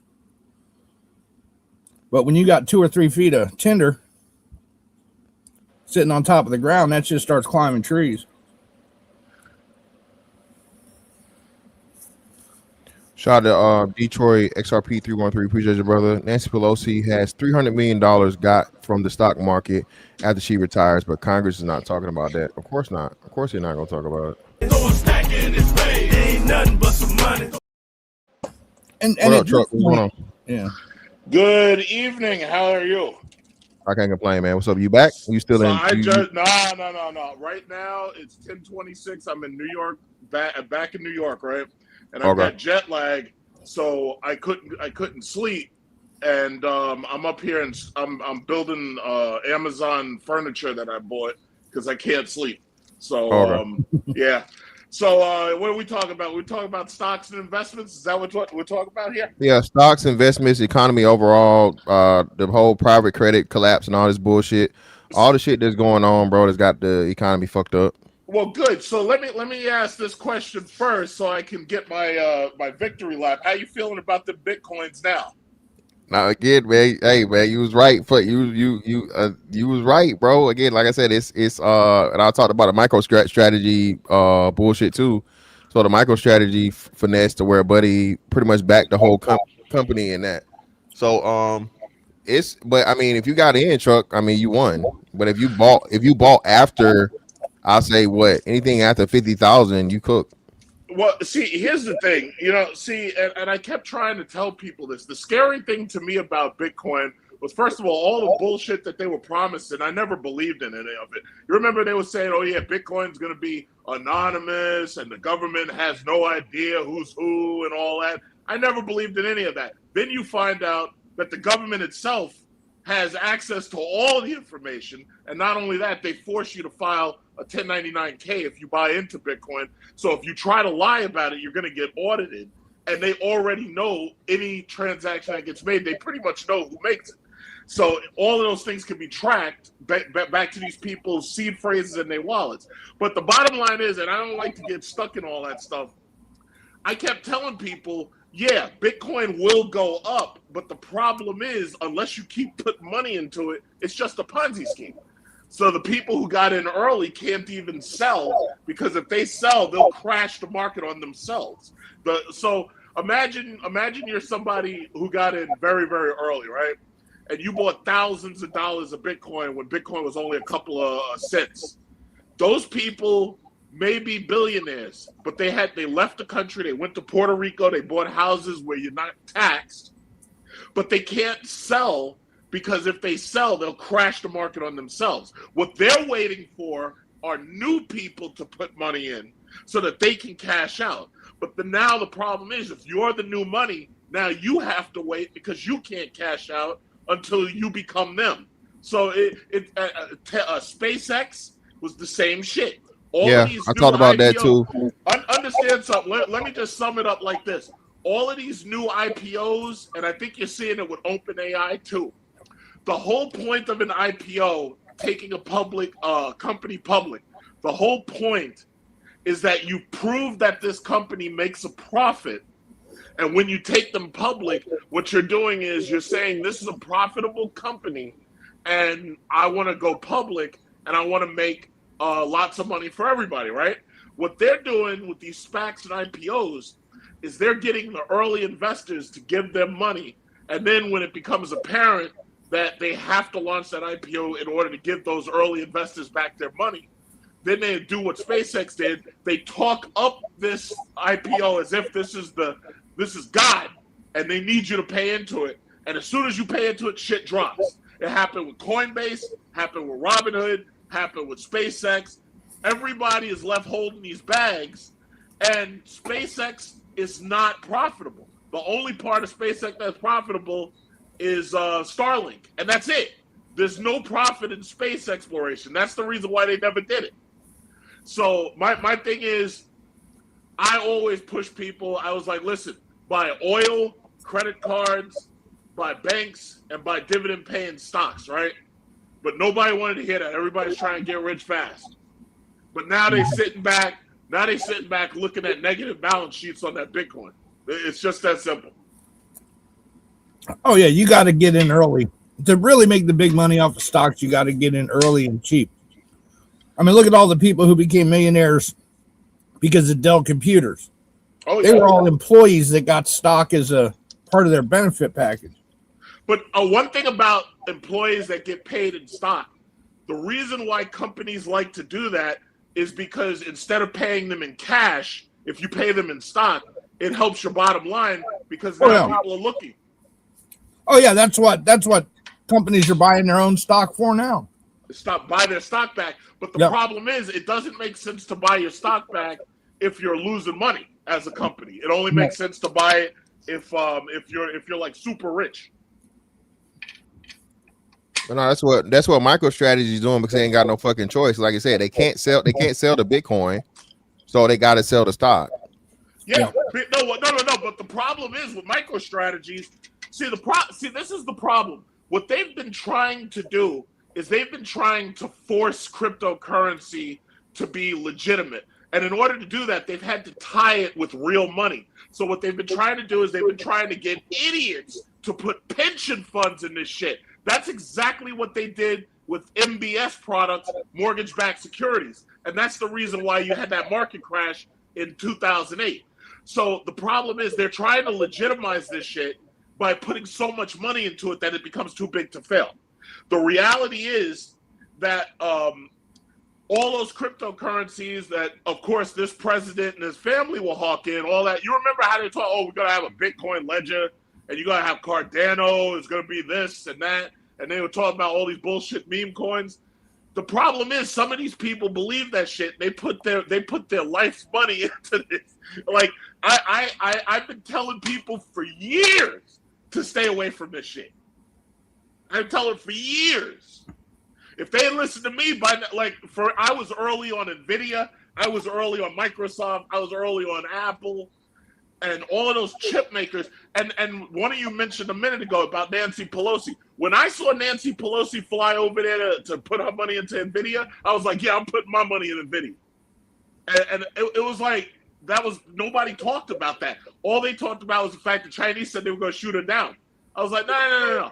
If you see Congress buying shit, obviously they're doing something. The reason why you're having this memory shortage right now is because the U.S. government is pouring money into those 4 memory companies. So you got SK Hynix, you got Samsung, you got Crucial, or they're owned by Micron. And what it ultimately is the government is trying to manipulate the market away from China for these data centers, right? But China's not stupid. China's making their own memory. They're building their own memory companies to make their own memory. Because if you really think about it, all this memory is basically made in Korea. So what U.S. government is doing right here in New York, they're building a factory in Troy, New York for Micron. It's a huge factory, and it's going to put a lot of jobs there in Troy, New York, right? So what did I do? I bet on Micron. I bought Micron at $9. I bought fucking SanDisk when that shit was like $20. I bought what was it, Microsoft. I mean, the thing about it is, I kept telling people, I was like, listen, stay away from the NFTs, stay away from this fucking cryptocurrency. This shit is a scam. It's a Ponzi scheme. But some people listen, some people don't. So all I can say is my portfolios are booming. I'll say it like this, Fantastic. Every time I go on vacation, I just went on this vacation. I did business class on JAL, right? I went to Vietnam, Cambodia, and Japan. All of that was paid for by my dividends. All of it. It was a $10,000 trip. All of that was paid by my dividends. Shit. Yeah. If you do nothing but buy stock and reinvest in dividends, right? And you buy more dividend stock, each one of those shares is paying you back.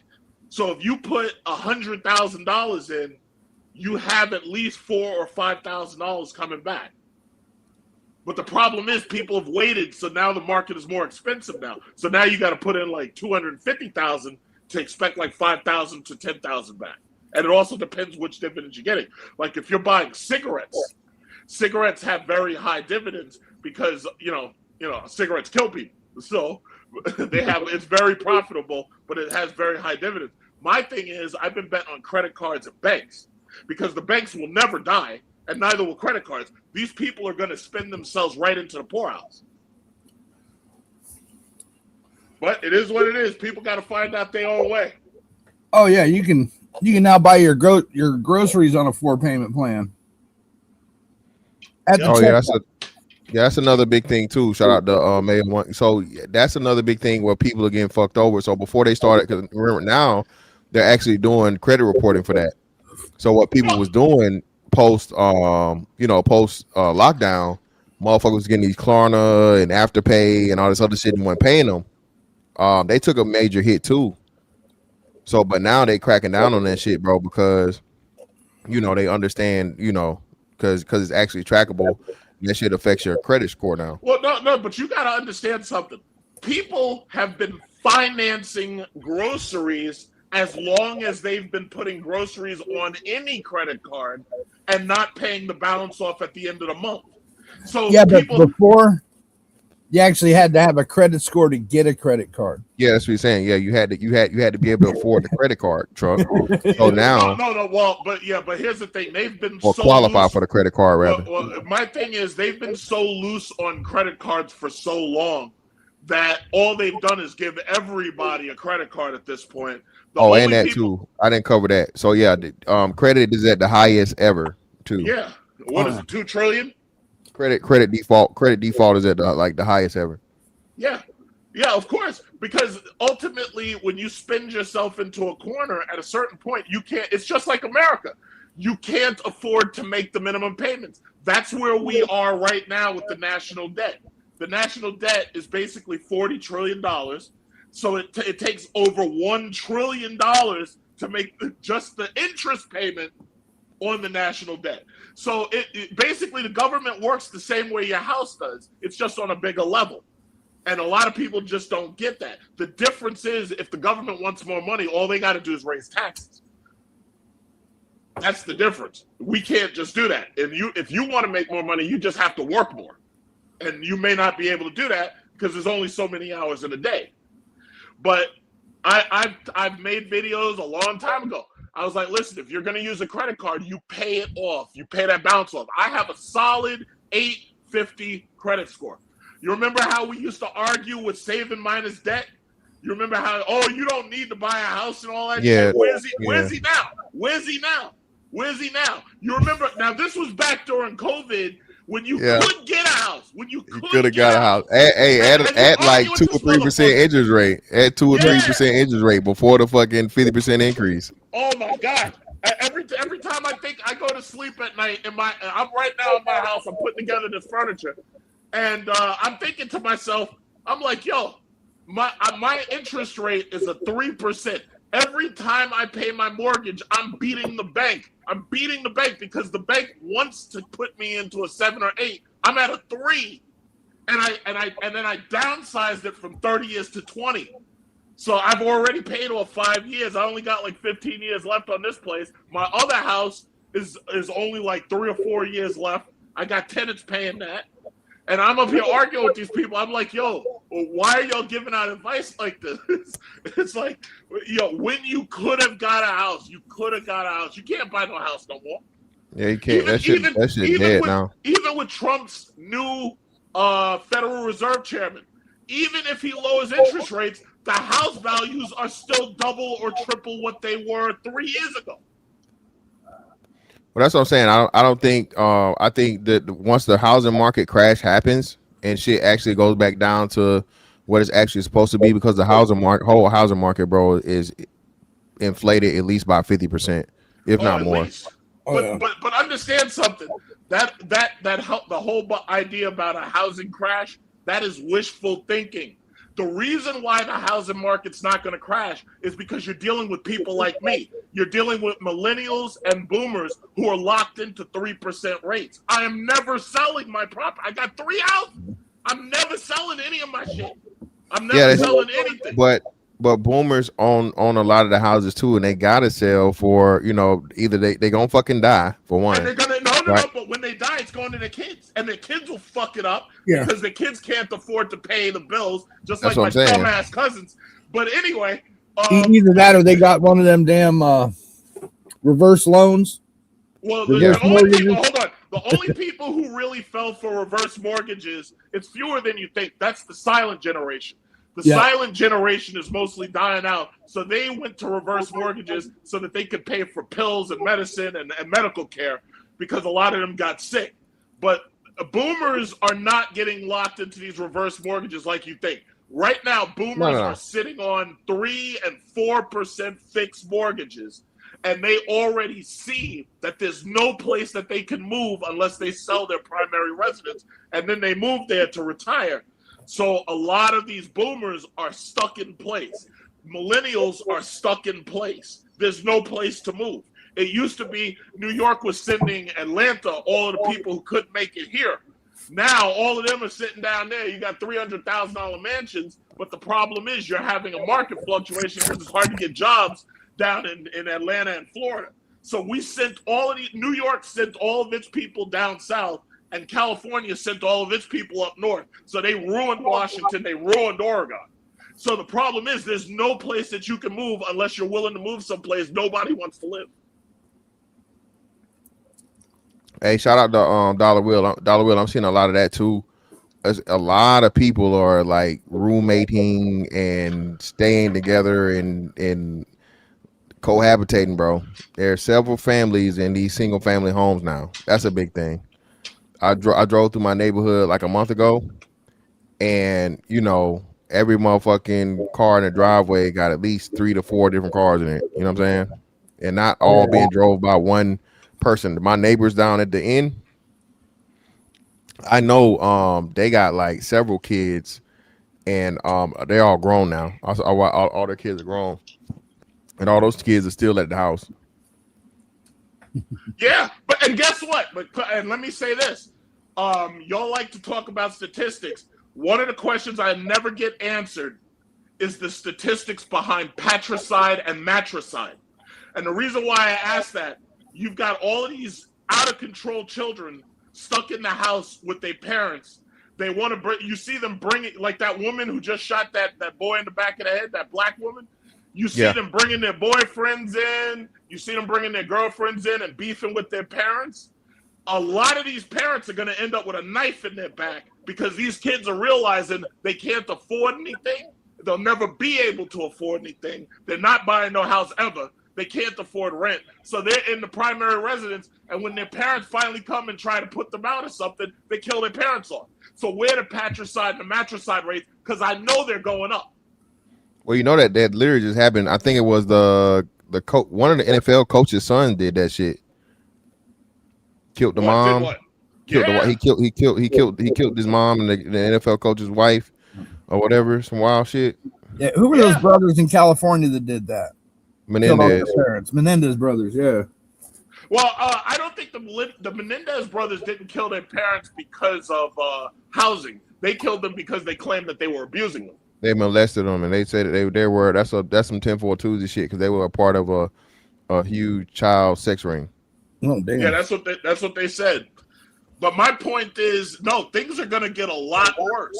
And what you're going to see is a lot of killings based on the father beefing with the boyfriend, or you're going to have the boyfriend beef with the father. We had a situation here a couple of months ago. A father broke into his daughter's room, and Pookie, who's in there banging the daughter, he had a Glock, and he shot the father and killed him.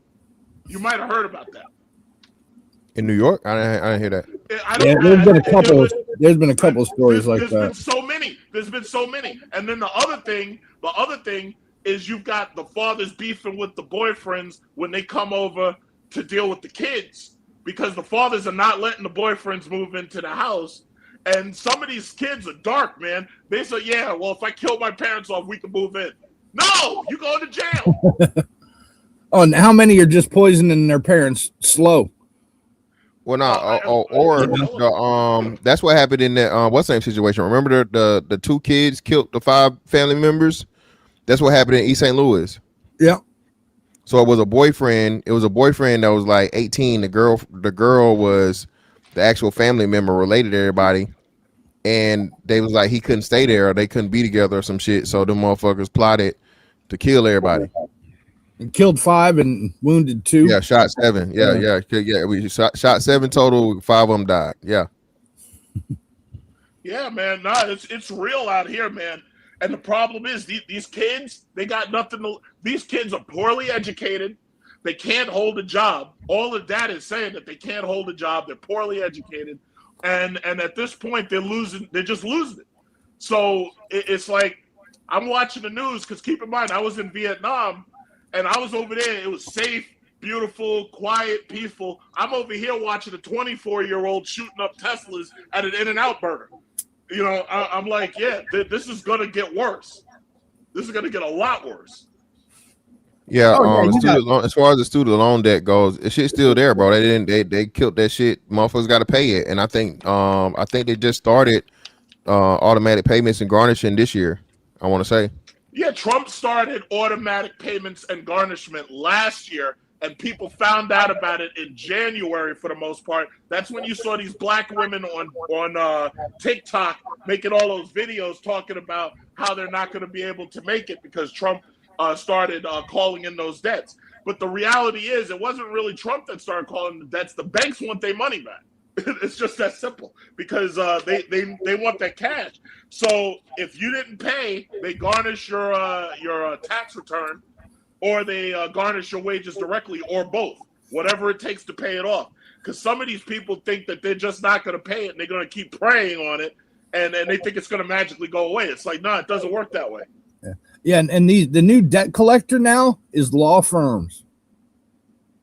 Well, debt collectors are typically a small company because lawyers ain't got that kind of time. So what they do is they put together a small LLC.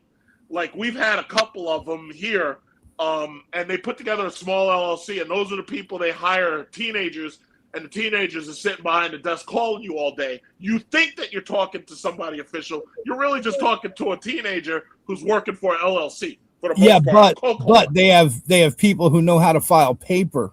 Yeah. So they will put a lien on your house. Oh, absolutely. Well, no, first of all, most of these people ain't got houses. That's number one. Oh, yeah. And a lien on your house will only typically... See, the thing about it is student loans are a secured debt, right? So, yeah, you can get sued in court and they will garnish you. But typically, you don't get liens on your house unless there's a bigger issue. Like, under certain amounts, you're not going to get a lien on your house. The people who end up getting liens on the house are people who get these solar panels and they buy work, and the work is attached to a loan. Oh, yeah. Yeah. But no, typically, you're not going to get a lien on your property. But most of these people don't have a property to sell in the first place. And you also have to remember, they wouldn't put a lien on your property because your property could be sold to pay off the debt. So that would be a collateral. They typically don't do that unless you show really bad faith. A lien on your property requires a higher level of interaction than. But that's why they're using lawyers now. Yeah. Oh no, I because see what you're saying. because lawyers can even go into your bank account. Yeah, well, they can garnish you. Yeah, garnish wages everywhere. Different states have different laws requiring debt repayment. Different states have different laws, so it's not a one-size-fits-all thing.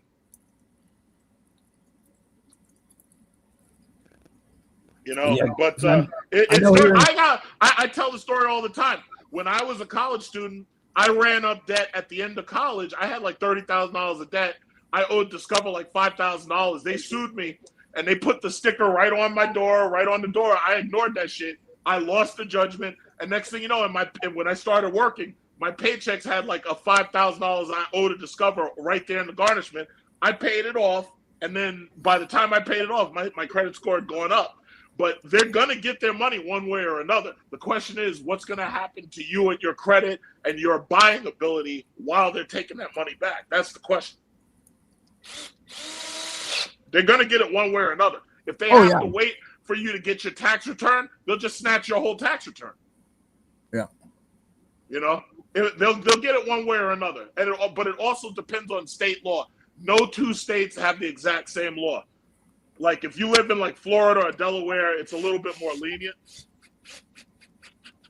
you know. But these people better stop taking out these dumbass student loans, because it's not like the old days. If you took out loans in the old days to get a decent degree, it's like now you can't do that no more. Well, Trump's cutting the if you're a profession, they're not going to give loans if the profession doesn't make more than a high school grad. Yeah, well, that's the government. You can always you can get private loans if the government won't give it to you. But what they're trying to do is they're trying to eliminate what we used to call a career student, because some of these women, if they feel that they can keep a loan in deferment, they'll just go back to school. So you end up with these bitches who got like 3 and 4 master's degrees and they can't get a job. You know, it's incredible. It's really the game is nasty, man. Yeah, man. Yeah. That's the fucking the game that's just over with now, because I think they tightened up. Remember they made a list of things to where you can even get loans for.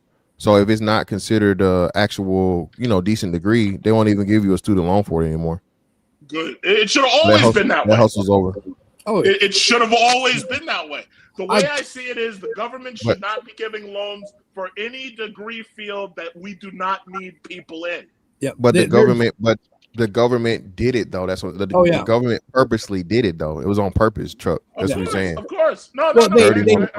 They had to when they got rid of the factory jobs with NAFTA. Yeah, exactly. So they not only did they get rid of the factory jobs, they told everybody that now that you had to have a degree to get hired. Yeah. So now then the only loan that's unforgivable is a fucking federal student loan. So now you got to get the federal student loan to be able to motherfucking go to college to get the job. But now, you know what I'm saying, supply and demand and understanding, you know, oversaturation. If everybody got a motherfucking degree ain't worth shit no more. And in tandem with that, the colleges got in on it because the colleges started constantly raising prices of college. Oh yeah. So now it's a perpetual cycle. Go ahead. Yeah, anything that gets subsidized by the government, the price automatically goes up. Yeah, like the fuck. Child care to education, everything.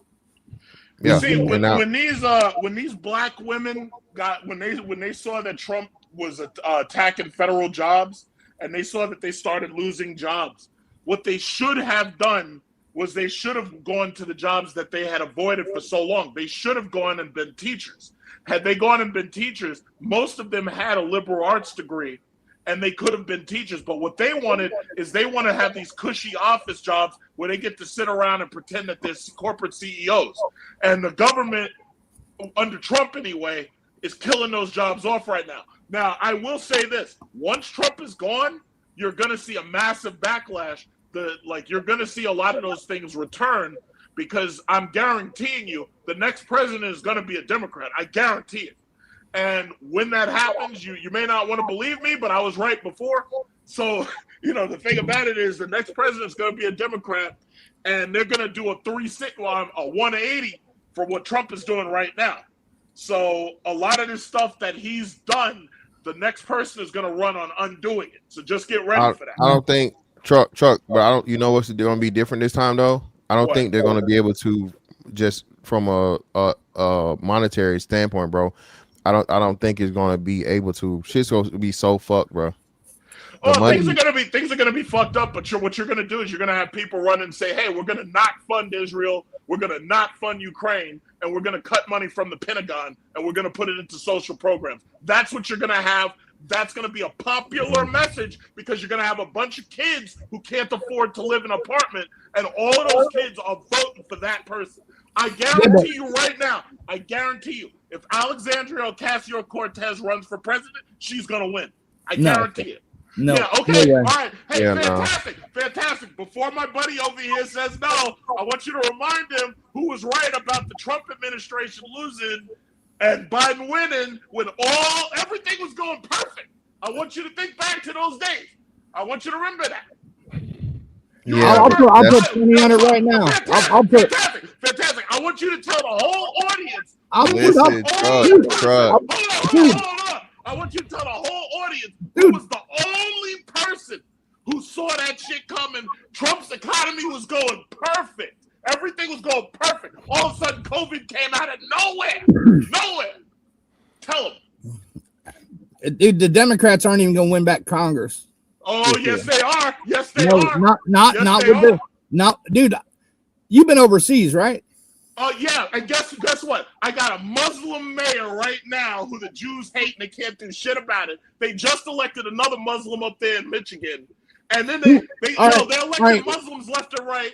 And these people are all right. Who elects the president every year? The electoral college of the country. Oh, okay. Who votes for that though? Whose vote out of all the three groups we have makes the difference?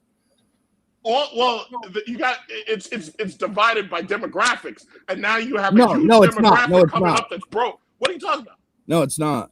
What? You've got the left, you got the right, and you got the independents. And the independents are the ones who decide the presidency. Hey, they're not voting for DSA candidates. Let me ask you something. Who's the next president going to be? Marco Rubio or JD Vance? No. You know why JD Vance? And I'll tell you this. I have nothing against JD Vance. You know why JD Vance is not going to be the next president? Because he got an Indian wife and he got 2 Indian kids. That's why. And you think somebody's going to put Ocasio-Cortez in the presidency? Yes, I do. I think women, I think Generation Z, I think Generation Alpha, any of them who are old enough to vote by 2028, they're going to put her right in there. You'll see. I don't see her making it out of the primary, truck. I don't see her being the main candidate. Okay. All right. Well, listen, I'm just saying, if she runs, she's going to win. If she runs. But the next president is a Democrat. I guarantee it. Trump can't run I'm not anymore. seeing it because the Democrat Party is falling this- apart this- right now. Yeah, dude. no, and that's a good thing. The Democrat Party needs to fall apart. You remember when You think they're going to rebuild in 2 years, though? No, they don't have to rebuild in 2 years. All they need is for people to be suffering under Trump. Look what happened to Bush. Bush's economy collapsed at the end of his term. Who would have thought that they're going to take a black man with a Muslim name and an angry black church and say, yeah, that's the next president? Everybody, when they heard the dude's name, they were like, yeah, Barack Obama ain't winning nothing. Everybody thought it was going to be Hillary Clinton. What happened? As soon as he got Iowa, a state of 90% white people who had gotten their asses kicked by Bush so good that they say, yo, we're going to take this Muslim black guy over Hillary Clinton. And who was the president for the next 8 years? Barack Obama. What y'all have to look But they at got is the Iowa on a closed primary. Listen, what you need to look at is the fact that Trump is not running anymore, and Trump's base is non-transferable. MAGA is not enough to elect the J.D. Vance. MAGA is not enough to elect Rubio, and there won't be enough of them around. I'm telling you, right now, I'll make a bet. Fantastic knows I'm good for bets. Dude, Obama wouldn't have got elected if he didn't run on an old school Democrat program. Listen, I'm gonna ask you a question nice and I'm gonna ask you a question. I'm gonna ask you the question nice and simply. Tell me who the next president is. I already told you. You said J.D. Vance or Marco Rubio? Or Marco Rubio. Are you kidding? If Marco Rubio, fantastic. Can we get a word in? Because this fat motherfucker gonna keep on talking. All right, I'll let you talk. But guess This what? big fat Build your fucker furniture. motherfucker keep on talking. Build your furniture. Let somebody else All talk. right, go ahead. Go ahead, real deal. It's all you, brother. Go ahead. Man, the funniest thing about it, what's going on, Big Truck? I ain't got nothing to do with y'all, brother. Fantastic. How you doing? Like I said, bro, I don't think it's gonna work in 2028 because the more socialist that you go, like my pops, he was gung-ho Democrat. He didn't fuck with Donald Trump at all. But once he started seeing that the party went more socialistic, he hold his breath. He said, man, I'd rather get a tax cut to get my shit hiked up where I lose the property. Because we got properties in Chicago. Them bitches done went down the damn drain with Brandon Johnson with his failed socialist light agenda, where they property tax them quadrupled for all the shit that they done spent for illegal immigrants. Now, why I think it's going to be Rubio is because the Hispanic vote, essentially the Hispanic population, and overtook the black community. Well, we play around with open borders too much, where their population then grew and they not aborting. Ain't that a bitch? You ain't even ready for the competition. You think it's going to be collaboration. You ain't ready for the competition. Now, when it comes to the DSA candidates, these motherfuckers have to move back from Hassan Piker because you saw how Abdul, once he won Michigan primary, he had to act like, oh, I'm not a socialist. No. I'm a scientist. No. Because you got a lot of Democrats that said I voted for Haley Stevens in Michigan, but I'm going to vote for Mike Rogers, the Trump-backed candidate. Now you got a problem. What are you going to do when 41% of your party is fucking up the rest of the margins? Now I'm done. Go ahead, Frank. All right. Well, listen, you can believe it, but I'm just saying. Okay, so let me ask you. You're saying Marco Rubio is the next president? Most definitely. Hispanics take care of their own. They like niggas. Hispanics is not like niggas. So take that psychology out. Don't equate niggas. Hold on. You do realize, yes, they will, but you do realize Alexandria Ocasio-Cortez is Hispanic, right? She's not going to get past that shit either. I'm telling you, the DNC is not going to allow a socialist to run a national ticket. They're going to get landslided. They don't have the money. I don't see AOC, bro, making it to the presidency, bro. I just no way, dog. And they don't have the money right now to run the congressional. Yeah, they out of money. Chuck, especially with them getting slid, with the Kamala shit, bro. As much as people hate to say it, Buddy out of Cali is still the strongest candidate they got right now. Well, that and you mean Gavin Newsom? As soon as they shut down USAID, notice all the Democrats' money went away. Yeah, Newsom's the best chance they even have, bro. The woman shit is not going to work. A non-white woman, they're not going to let a non-white woman be the first woman president, bro. I can tell you that right now. If Hillary couldn't get it, Kamala couldn't get it. AOC definitely. Hell no. Yeah, no fucking way. And no. And California Hillary boy ain't got no wins. Ain't got no wins to run on. See, the problem, That you know state's what a the mess. problem is? The problem is you can't account for the variables that you can't account for. Like, for example, if I was the head of the DNC, I would have forced Biden to resign back in January, and Kamala Harris would have been president. She wouldn't have been elected at first, but chances are, if she had been in there for a year, a lot of people might have supported her who normally wouldn't have before. But the thing about it is, they are stupid and they don't know how to play chess. But if it was me, I would have had Biden's ass out of there, and Kamala Harris would have been president.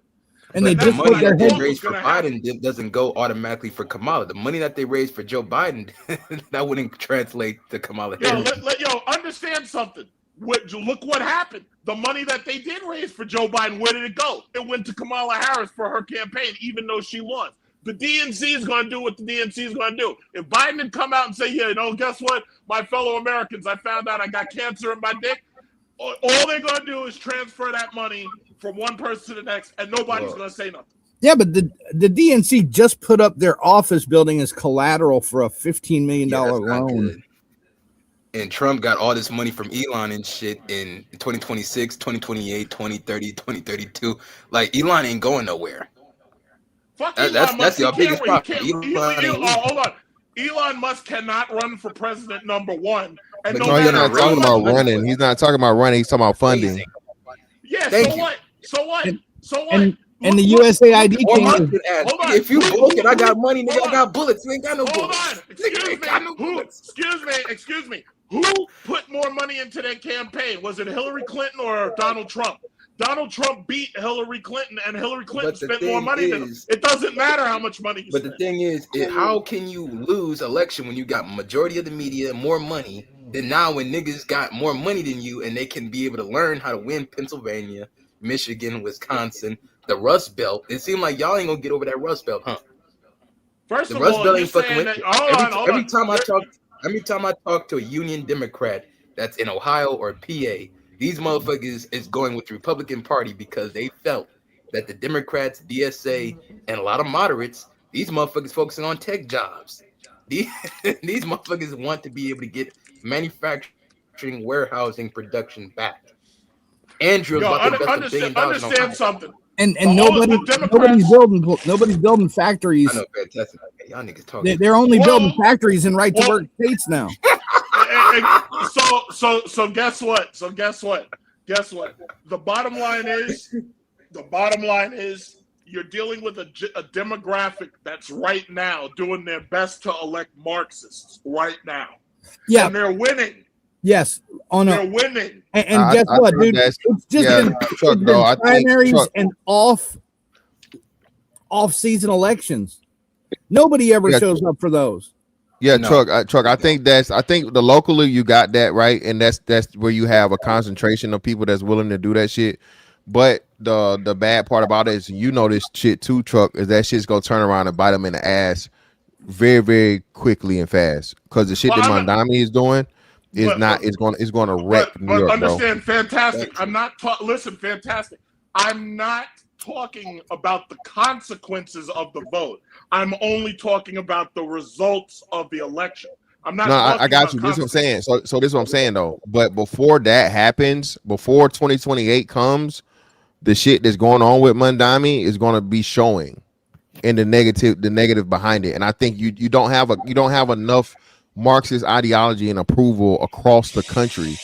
New York is, of course, that y'all all fucking super duper liberal, all this bullshit or whatever, right? California, but and Cali and those two places you can get away with electing a mayor and possibly even a governor, possibly, right? Because you just got so much concentration of the population in those major cities. What we saying though, on a national scale though, bro, no fucking way, bro. No. All right. Because middle of the road Democrats ain't gonna tolerate that shit, bro. The Democrats, especially being how they lost before, they need to be as moderate as possible. That this extreme shit, AOC is extreme as it gets, bro. Come on. And the thing is, we don't even gotta talk about AOC. No. God damn, nigga. AOC is not. Hold on. AOC is not as extreme as it gets. Bernie Sanders is as extreme as it gets. They Now, all say vote. they know that he can't run, but the thing about it is a young Latino woman who tries to move towards the center, she absolutely could win. Dude, And if she moves towards the telling you, center, she's going to lose her base. And the Yeah, funniest thing exactly. about it- So that's what I'm telling you, Truck, and that's what I'm Truck. For one, the you're not going to have the first woman president be a non-white woman. For one. Two, again, like you said, AOC, bro, she has too many just public fucking blunders. Yeah, man, there's way too much wild shit to be said, bro. You They can't said, be. hold on. They said the same thing about Barack Obama. Barack Obama, I heard him on the news when he said, yeah, I heard Barack Obama before he became president the first time say that he wouldn't be afraid to use nuclear weapons against Islamic terrorism, and he wasn't supposed to say that. You can make gaffes. Yeah, but gaffes no. don't matter. Well, no. That's not the same as saying. That's not the same. policies That's and a not the bad same voter as record. arguing. That's not the same arguing what a woman is, though, Truck. That's not the same. Foreign policy and what you would do to the enemies at that time, where we still had hella beef with, and everybody was on some, you know, you know what I'm saying. Everybody was anti-Islam. Yeah, it's cool, and he that actually helped him because, like you said, his name in itself. So now I gotta be like, hey, I'm not with the ops. I'm against the ops. So I'm gonna take the ultimate measure. You feel me? So even though it's something that he shouldn't have said, it's something that he kind of necessarily had to say, being, you know, the perception or whatever. But AOC though, no, bro, it's no way. I'm telling you. Okay, so that's fantastic. The funniest thing So about fantastic. it is a lot of people is dealing Is with she? a lot. Well, Truck. Let me ask, Truck. Is she even? I haven't even heard her talking about running, Truck. You may know better because you're in New York, but I haven't even heard of her even thinking about running for president, though, Truck. That's what I'm saying. I've heard here in New York, I've heard the DNC talking about running her. I have not heard her talk about running. I'm just saying, if she runs, she's going to win. No. But what I was going to ask you, fantastic, who's the next president? I'm the same thing, bro. I think JD Vance is going to be kind of hurt if he runs. I think Rubio gets the nod over JD Vance. Why do you think JD Vance is going to Too be close to Trump, like you said. He's going to be He's going to be the vice president under Trump, and the economy is going to be wrecked, bro. Okay. The economy is going to be wrecked. And right now, Rubio's a rock star on the world stage. Now that's where I disagree. Fantastic. Where Are you in my area, in my area, when it comes to manufacturing production, a lot of that shit's getting scaled up. Where Lockheed Martin, they need 4,000 more goons when it comes to building and production in the United States. I think fantastic. They hope for the economy to be wrecked by 2029. Say if out of the trillions of dollars in capital being committed, say 11 out of the 19 gets committed, and new jobs and plants in the Midwest, Pennsylvania, Ohio, Michigan. Because mind you, GM plant is being built up in Michigan. DTE Energy investing $2 billion all across the Rust Belt.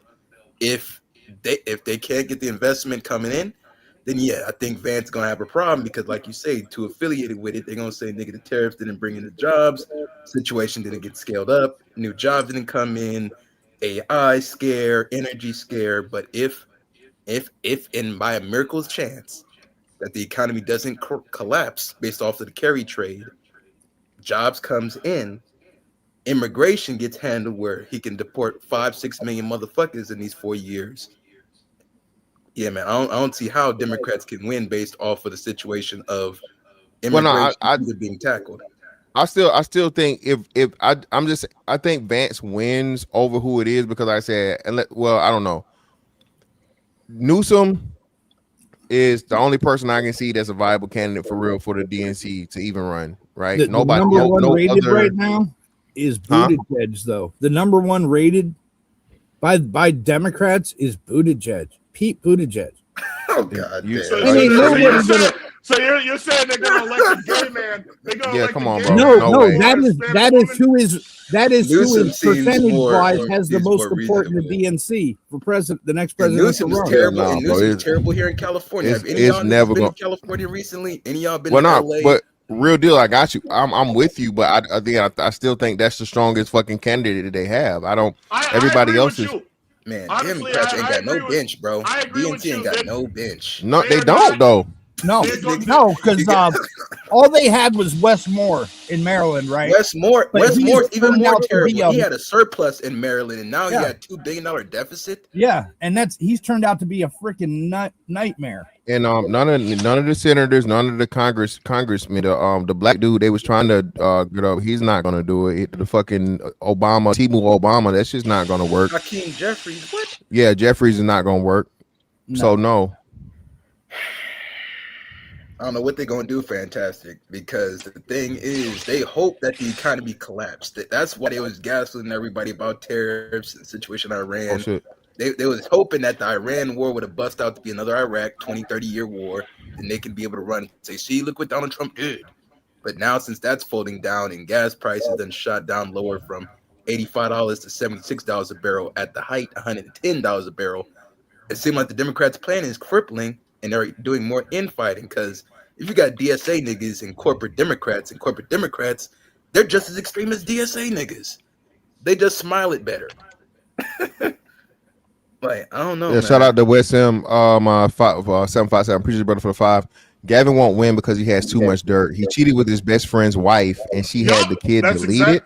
That's Jesus exactly Christ. what That's exactly. This is documented. Feminist is a no. Yeah, but, I didn't know that. That actually happened. That was like in 2003. Apologize. You didn't hear him apologize for that. I remember that, and that's the one reason. Yeah, I didn't know that. He would never, Yeah, but I never thought he. But hey, Clinton became president with an actual motherfucking SA charge, bro. Which, for all intents and purposes, he pretty much did that shit. He paid the bitch off and everything. But Newsom doesn't have a successful candidacy in anything. He has no successful history as a politician whatsoever. He been governor. He's been governor twice, he's been right? a governor of a failing state Lieutenant governor for 8 years. So he's been in government for 16 years here. Yes, but it's a failing state. Yeah, he controlled the West Coast for 16 I got you right. Yeah, him being the governor of of Cali is a successful thing, regardless of his actual performance. What we're saying though, best possible candidate, the names that come up, if you're putting names in a hat or you're putting candidates up there, I can't see a better and then that's the only people that everyone's been expecting and been talking about is Gavin Newsom, right? They were even talking about him, remember, when this one came up. I think he just knew though, had he wasn't gonna be able to beat Trump, and had he lost to Trump, it would have hurt him later on in 2028. You feel me? Running second time around, and he would pretty much have to give up being governor. So hey, fuck it, y'all not gonna set me up for failure. Shit, let her do it, and then I'll prep and whatever, for 2028. But I think the 92%ers is going to get betrayed, because if it has to come down to Kamala and Gavin, they're going to put Gavin. A lot of them hoes are going to be angry, and they're going to not turn out. They're going to stay home, and they realize that the numbers. if they even let her, if they let Kamala run again, they're not serious. And how many people just voted against Trump instead of for the Democrat candidate? Voting against Trump doesn't work in 2028. It won't work in 2028 because Trump is not a variable. Because Gavin is a situation where out here, moderate California Democrats here doesn't like Gavin because of the situation of the lockdowns, where we had lockdowns up to 2024. A lot of y'all states was open, doing business, hobnobbing, running deals, capturing transactions, doing business. January 2024, then we come out of damn lockdowns and shit. Now we could be able to function with all this damn Fauci juice in our system that we still can't be able to figure out what the hell is in it. But what the hell do we know? We just the West Coast, right? We got great weather, high motherfucking taxes, and everybody moving to Texas. I don't know, man. Politics is funny, bro. The Democratic Party is a very, very crazy ass party where my pops had to hold his breath. My pops said, man, I don't necessarily like Donald Trump, but the open border shit was too overwhelming, man. We about 30, 40 minutes away from the border, man. Well, all my family said, man, I don't like this dude, but man, we got to get these niggas up out of here. All the hood niggas that I knew, Compton, Crenshaw, they said, man, this is a problem. Well, now, if Democrats going to double down on the open border shit, they can forget about 34% of the black men vote. Because they did the numbers. They said Texas black men, Florida black men, and Georgia black men voted the highest for dude. So, you know. And look at Trump, dude. He's a 1980s era Democrat. Well, he a corporate Democrat, you know, East Coast New Yorker. You know, I looked at Michael Bloomberg, looked at Richard Daley. Richard Daley would be considered Republican now. Bloomberg, so Barack Obama would, running on his first term, be looked at as a Republican. I don't know the gay shit. And pro marriage, anti-abortion, pro nuclear war. Fantastic, man. What you thinking? What? See, I'm in the West Coast and shit, and I think we're in a bubble where I think a lot of shit that's normal here is just too far gone for other people. Oh, most definitely. Yeah. You're gonna have the most liberal mindset when you're talking Cali. The furthest left you can go is going to be Cali politics, and that's why I think why Newsom is not going to be able to overcome, because he's going to be he was pro truck, goddamn truck. He was pro, you know, trans athlete. You know what he did or what he didn't do with the homeless shit, the homeless crisis, motherfuckers shitting in the streets. HIV transmission is a misdemeanor. It's a misdemeanor here. Buying sex from a child, it used to be a misdemeanor. Yeah, that all of that shit, bro. I think that's going to hurt him. You know, a lot once you start getting into the campaigning aspect and the debating aspect. Closing down and I think.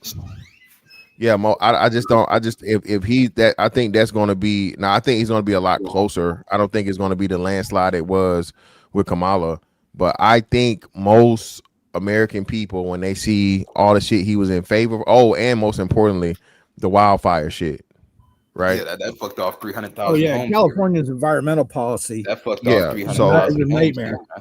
Yeah, man. So I think, you know what I'm saying, I don't see them. I don't, unless they just get a miracle. You know, somebody pop up out of nowhere within the next, I guess in the midterms, you get some crazy hot rising star. They get elected from the Democrats during the midterms, some shit, and this motherfucker turn out to be just a super duper star over the next 2 years. But I doubt it, man. Well, it seemed like moderate politics in the Democratic Party ain't popular. No, but fantastic. You're forgetting something. You can also have an election where nobody likes any of the candidates, and people just hold their nose and they vote because they don't want a repeat of what they just had. And the reality is, under a situation like that, anybody could win. But what I'm saying is this: the Republicans under Trump right now are not doing as good as you think they're doing based on what the media might be telling you. And what I'm saying I don't think they're doing. I think you're in that bubble, dude. You're in that New York bubble. He's in a bubble. No. He's in a bubble. I just flew 9,000 miles away and just came back from. Yeah, dude, and they don't vote in American elections. Yeah, but I do. And they also purging a lot of these voter rolls because here in California we got hundreds of thousands of non-citizens voting. Yo, let them try to do that shit. We will make Hell, it New so Jersey had to do the same that thing. you don't need any ID to vote, and you can pull up in a taco truck. California already has that. Yeah, California already has that truck. I just talked about that. You literally draw a picture to sign your name. Guy, I understand that they have that because we do the same thing here. And see, that's a problem. See, niggas No, is not gonna co-sign this shit, for bro. you. We don't. No, care. that's a problem for everybody in Michigan. That's a problem for most people in Wisconsin. That's a problem for anybody outside of Chicago and half of Chicago. The Midwest ain't trucking with that stuff. The Rust Belt ain't trucking with that. You got to understand, the Midwest, nobody gives a shit about the Midwest. You don't have enough electoral votes to control the country. Not true, man. The Rust Belt carries a lot of weight. Pennsylvania, if you can't win Pennsylvania, The then Rust you ain't Belt gonna win Michigan. decides the election. That's like a twin sister. And guess what? Right now, Pennsylvania doesn't like the fact that their representative right now is pro-Israel, and they're turning on his ass right now. But they got a Jewish governor. That's DSA niggas that's doing that shit. Yeah. That's why I said the DSA going to split the Democratic Party, bro. They're not going to be unified. It's going to be like a plurality. No different how when Poppy Bush tried to run for re-election. Let me finish. No different how when Poppy Bush tried to run for re-election in 92. and Ross Perot came in with the middle ground, essentially America first.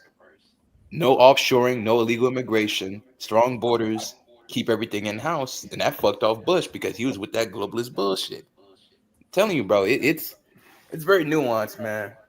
Well, It's very first of nuanced, all, my brother. the Democrat Party needs to die in the form that it's in, and they need a new Democrat Party.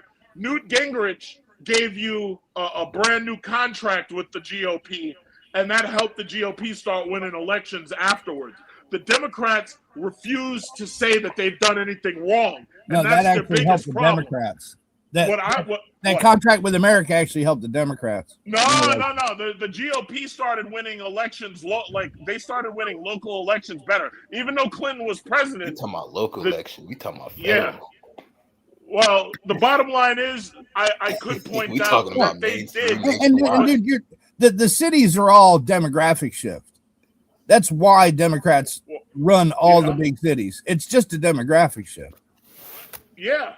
Well, New York will never vote in a Republican. New York will never vote in a Republican. Excuse me.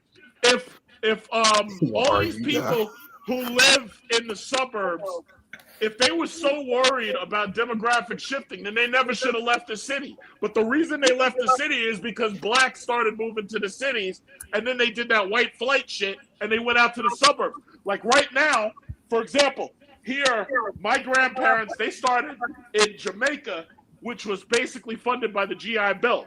Whites were segregated out there. Hold on. Excuse me. Yeah, and most of those people are dead now.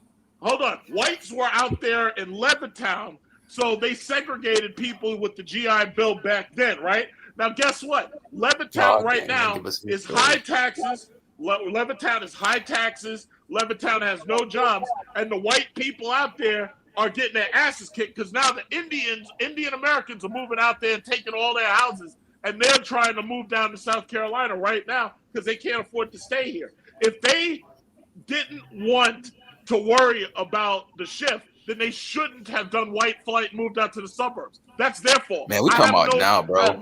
No, dude, We got a lot of black this is immigrants what they leaving New did. York. But Dude, you got black people leaving those cities too. North Carolina. Well, yeah, Going for black North people Carolina. went down. Listen, the blacks that couldn't afford to stay here in New York, or the blacks that were suckered to move down to Atlanta, Well- and they're like, "Oh yeah, you can move down to Atlanta." Have Well, a Truck, you $300,000 made my vacation. point, bro. You making my point. Like I said, the point? demographic shift's gonna make more electoral college votes go to Florida and Texas. California, when you got 20, 50,000 people going to Texas, that gives Texas 2 to 3 more electoral votes. And you know Texas ain't flipping blue. Then you got situation when it comes to Florida. You got New Yorkers saying, man, fuck Mamdani. Mamdani done doxed 900,000 people. A lot of those millionaires, they're not going to tolerate that bullshit. They'll just go off to Florida. And that will be another set of 2 to 3 or 1. And not Them just electoral that, college that's all their votes tax matter. base. He's If you chasing guys their couldn't tax win base. 2024, let me finish. We don't have to agree, brother. But if you couldn't win 2024 at the same setting, where say if the GOP can hold Nevada, because I be in Nevada all the time. Nevada is now a red state. Nevada is like bloodshot red, and that motherfucker voted Democrat since 2004. Actually, Bush was the last motherfucker to win Nevada as a GOP. Now, Florida, fantastic. What's going on when it comes to Wasserman Schultz? I heard Luther Campbell complaining about him getting cheated. They cheated me. Trump is right. DeSantis is right. Where he was tripping about how they did the what's that called? Ballot harvesting, and got Wasserman Schultz that spot in South Florida around Orlando, Miami, around that area. Yeah. Where you got niggas in their own party calling this shit out and saying, y'all cheated me out the election. Now, I think Florida is getting redder and redder. Am I wrong? Hands down. It's DeSantis is pretty much made. I know that I guess Florida's considered a swing state now. I guess I don't know, but DeSantis for the most part, bro, has made fucking Florida red as a motherfucker, dog.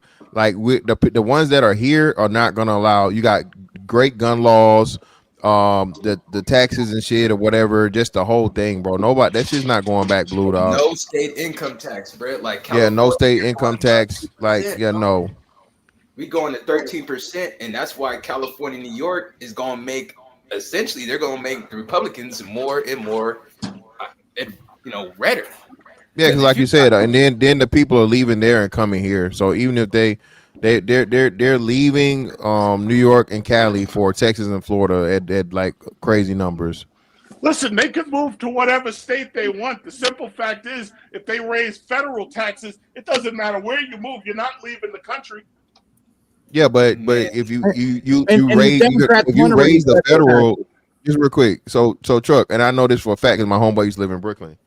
Truck, even if you raise the federal, you saving fucking $20,000 on just city taxes alone if you stay in a city. You know that, Truck. And that's why they're proposing new taxes against, or I should say, new taxes to get at the wealth that these people have accumulated. Yeah, and they're leaving. The reality is, yeah, they can go, but if they get them on the federal level, there ain't nowhere you're gonna go. But $1 trillion. But it's never gonna be that high though, Truck. Federal is gonna be what it is, flat. But when you add state and city, that's crazy. Yeah. What happens? What happens? Salt tax. The government. Hold on. The government has no choice but to get ready to start raising taxes because they can't even make the minimum payments on the national debt. But that's what I'm saying. It's pointless though, Truck. That's not going to be the way they try it because, like you said, it's no way for you to tax the people enough for that to even make a dent either. It's going to be other things that they have to do that. So I know for sure that's not going to be the proposal for getting the debt down. The proposal for getting the debt down, Truck, is pretty much getting something back, raising the gold price or revaluing gold, and then just paying the shit off in gold. And tokenizing all the real world assets. The U.S. Hold on. The U.S. government is not going into gold. The U.S. government is trying to push people into cryptocurrency. Everybody's going into gold, Truck. They don't have a choice. Asset. Thank you. No, yeah, excuse me. The majority of the rise in gold. You got to remember, I own gold because I was doing gold while the rest of y'all was focused on we all cryptocurrency. do. So hold on. The majority of the got 30,000 in gold, man. The majority of the increase in gold has mostly been from China because China is starting their own. You're saying the same thing I said, Truck, and that's what I'm saying. Yes. This is why America has to do the same thing because China's trying to motherfucking pretty much get some form of gold-backed currency, and they're trying to get everybody on the yuan, bro. The yuan. That's what I'm saying. What you're saying. No. You're saying that America needs to do the same thing. What I'm saying is that China is focusing on gold, but America's not focusing on gold. America's trying to focus on crypto instead of gold. But it's real world assets, bro. Damn, it's they go. But Truck, that's what I'm saying. Truck, they're gonna have to because, like you said, I'm pretty sure that Trump understands and other motherfuckers understand that the Bitcoin is not the answer, bro. Now, if you're talking some shit to where it's gonna be, huh? It never was. But that's what I'm saying. So when you saying crypto, are you saying Bitcoin or are you saying another form of crypto? Another form of cryptocurrency. Okay, you're right then. So no. So we on the same page. So no, you're right. So but that's gonna be the new money system though. That's gonna be the whole new system that replaces SWIFT. Let me say this. I've listened to the Zionists for a long time talk the stuff that they talk. They always wanted America to be on a gold standard because it doesn't allow you to go into massive amounts of debt for a military-industrial complex. So the thing about it is the American government is going to do the exact bad thing, and they're going to try to focus on digital currency because you can make that whatever you want it, and there's no laws in the Constitution that monitor or regulate. See, there's only certain things you can do with dollars and cents and pennies and coins. We have laws for that. We don't have any laws for digital currency. Because gold and silver are specifically mentioned in the Constitution as actual currency, the only actual currency. Yeah, and coins.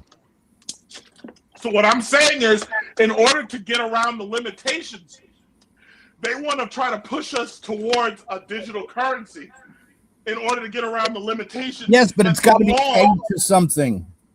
What? No, it has to be pegged to something. Here's the problem. No, it doesn't. What is the right now the U.S. dollar? What is the U.S. dollar pegged to? It's not pegged to gold. It's pegged to a trust. It's oil backed, and that's why. They're going to tokenize. It's oil backed. It's military and oil backed. It's that's the bulk. Why do you think Iran happened? That's the petrodollar system. Petrodollar protection. Dear And God. to slow down Brother China, Truck, all you have to rock do is with cut you, off their access to I rock oil. with you, brother Truck. I'm gonna say, let me get my piece off. I respect you, brother Truck, but when it comes to what Fantastic is saying, they can tokenize all real assets from the data centers, that's tokenized compute, to the oil, that's tokenized energy, tokenized banks, T-bonds, gold. The whole spectrum can all be tied together to keep all this. Do you know we have literally quadrillions in tokenized assets all across the planet? We can tokenize the Venezuelan oil. We can tokenize the Venezuelan oil, and that's 300 billion plus barrels. Why do you think Trump got the Venezuela shit in February? No, listen, I understand that. What I'm saying, no, the And reason why gold, too. Trump went after the reason we went after Venezuela was so that we could control oil prices to China, And we because can China's tokenize going into the data center. But the bottom line is, what I'm saying is, China likes to have a stable currency backed by gold. America doesn't want to be backed by gold because it puts limits on how much we can spend. Hey, like Yeah, I said, but man.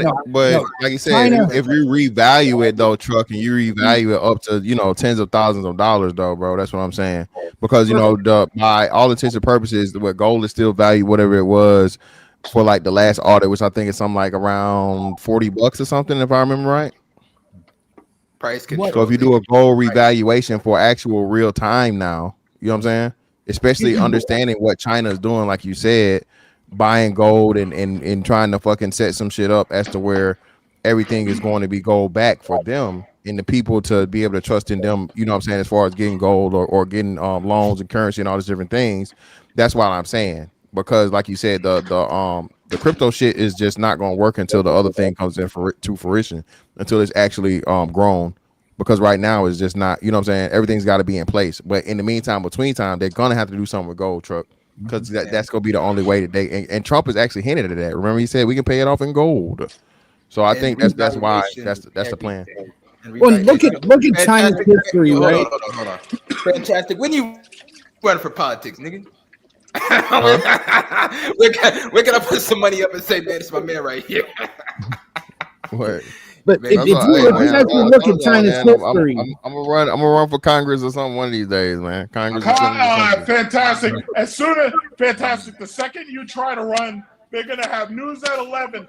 A Manosphere member who said horrible things about gay and LGBT is trying to run for Congress. Trump said grab him by the pussy and they let a wrestler be a fucking senator or congressman. I'll be all right. Did you see that dude? Did you see that? Hold on. Did you see that Democrat? Did you see that Democrat in Hawaii get his ass beat on the beach? No. Oh yeah. That's a good video. Got his ass whipped. He got his ass whipped because he was like going up against the family. He got his ass whipped. The dude knocked him out, and he's up there laying on the beach like dazed and shit. Yo, if you can't pull that shit up, it's hilarious. Oh yeah, and the Hawaiian guy actually called him a fucking haole too. Which is going to be a signal to every actual Hawaiian that votes not to vote for that dude. But the thing is, man, do we really count Hawaii, bro? Like Hawaii, oh my God, Hawaii is just expensive. Hawaii is electoral votes. Yes, we do count Hawaii. Man, that's why when the motherfucker said Obeezy was from Hawaii, I'm like, Hawaii? Nigga, that did not ring a bell, nigga. Straight out of Oahu. Those are Democrat electoral votes. You damn right we count them. Man, Truck, I'm gonna ask you it now. Let me ask you a question, Truck. My apologies for cutting you off, but why do you still vote DNC, man? I thought my pops was gonna die Democrat. Even he had to eventually flip, nigga. Once he started realizing that his money looking good, my mom flipped, my sister flipped. My sister cried when Trump got in office the first time. To now, she's saying, "Nah, I'm making money on my stocks. Trump is doing what he need to do in the stock market. I'm Republican." Like, what makes you still DNC, brother? And you is far from a socialist. Well, no, you're assuming that, first of all, I'm a registered Republican. When was this, brother? When was this, man? I don't remember this shit 6 years ago when I used to be on YouTube, nigga.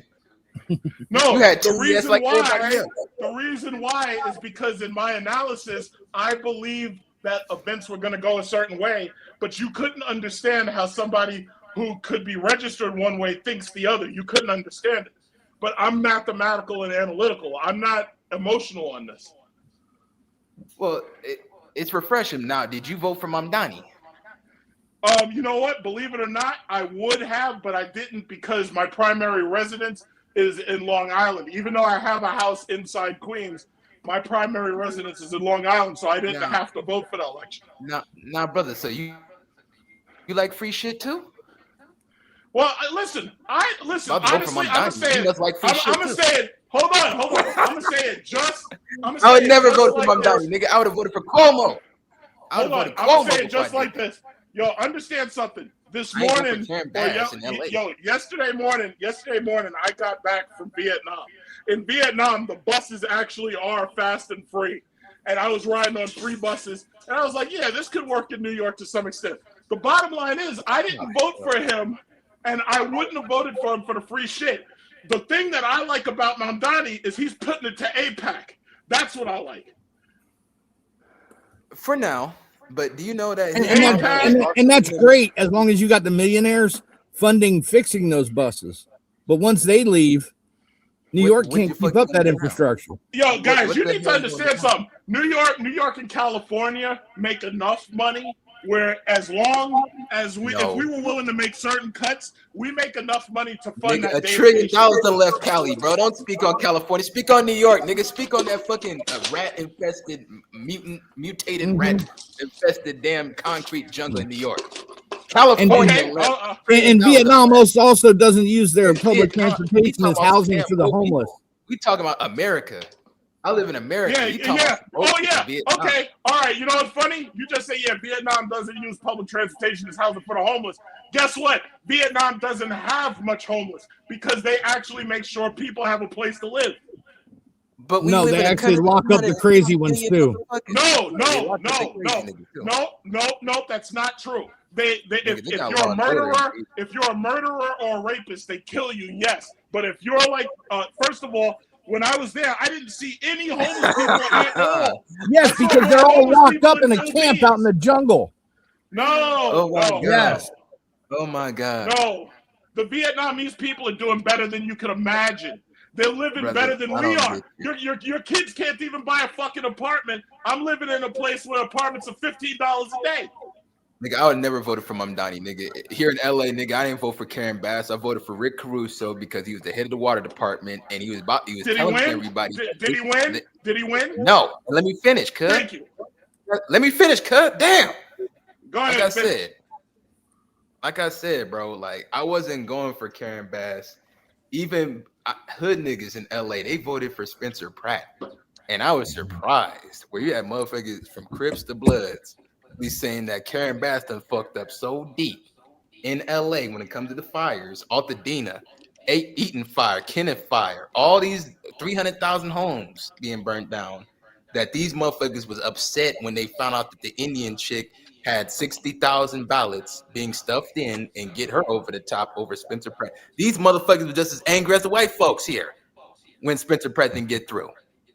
And the funniest thing about this whole shit in Cali is we are so rigged that unfortunately Steve Hilton, he won't be able to get in. Bianco, he won't be able to get in.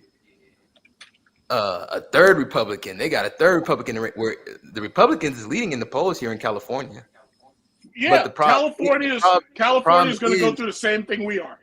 But the problem is that we can't get over that ballot harvesting shit. That's why I kind of don't feel nothing for Luther Campbell because he was the main one trying to say you got until 3 until you be able to switch your vote for Kamala. Nah, but he had a point where he said that there was door knocking and ballot harvesting thousands of ballots, even when they say that the shit done closed down, but they're still capturing votes. They just caught him registering all those people to vote. Registering and getting all these ballots. Getting all these ballots, 80,000 ballots out of nowhere. Spencer was leading. Like, nigga, like San Francisco, Oakland, the Oakland mayor, she Asian, she got indicted for racketeering. Yeah, I saw that. Altadena, not Altadena, Arcadia. All these Asian mayors, motherfucking Boston, Woo. Like you got all these motherfucking CCP agents that's running high levels of government in the East and the West Coast, bro. Like the South is going to be the one that's going to hold it down. I don't believe. First of all, you can't hold on. You can't call them. You cannot call them CCP agents just because they're Asian. You can't do that.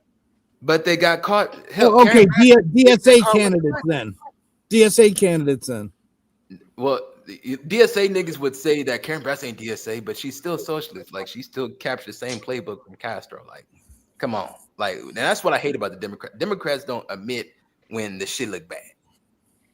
Like Democrats never admit when the shit look bad. That's why I try to tell all y'all 92% of chicks 2 years ago that it's not going to work because she got so much dirt. Where look at the California map, bro. Like Trump flipped it 10 California counties. Orange County, Merritt County, San Bernardino. Like I don't see how that Gavin think he got a chance to even get past maybe Arizona and Nevada, because everybody that left Cali that didn't move to Texas, they just moved to Nevada and Arizona. He said, nah, nigga, you're the reason why I'm here. It's gonna look bad. It's gonna look bad altogether, bro. Like we don't forget, bro. I don't know why. Well, keep in mind, Fantastic brought up Gavin Newsom, but he doesn't fully understand Gavin Newsom's past that we know about. That this is the reason why I was saying I don't believe it would be Gavin Newsom who would be the Democrat frontrunner. Because, see, first of all, the Democrats got caught trying to marginalize Bernie Sanders. I do not believe that they're going to try that again. I think if they let everybody just try to play out in a Democrat primary, I think Alexandria Ocasio-Cortez is going to probably end up coming closest to number one. That's what I think. See, the problem is you're dealing with these people who feel comfortable with these old white male Democrats. A lot of these new people do not want Gavin Newsom simply because he's a white male. They want something different. They want a diverse, or they want a spectacular Obama-like candidate who's trans. Yeah, they want somebody transitional. So all I'm saying is you have no idea what's going to happen between now and the Democrat primary. And on top of that, because you don't know. We do. All right, yeah. Well, I want you to ask Fantastic how President Trump's economy was going right before he had to run up against Biden. Everything was going fantastic right up until COVID. Anything can happen. And that's why the Democrats thinking that this shit gonna tank. Like, that's why I think the Democrats got a flawed playbook and they hoping on wishful thinking too. I agree. The Democrats, the Democrats don't have a platform to run on. Because the Republican Party ain't gonna split, bro. Y'all think Democrats? Yeah, what's the Democrats' platform right now? The Democrats' platform is very simply unaffordability.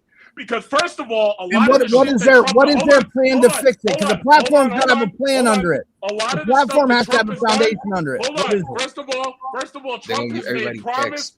Trump has made empty promise after empty promise. He claimed, "Oh yeah, we're gonna have $5,000 checks to get women to have children." That shit didn't happen. He said that you're gonna get tariff checks. The tariffs were ruled unconstitutional. That shit didn't happen. The Supreme Court said, "Fuck you. You're not changing the 14th Amendment." The Supreme Court slapped you know them that they're still capturing tariffs.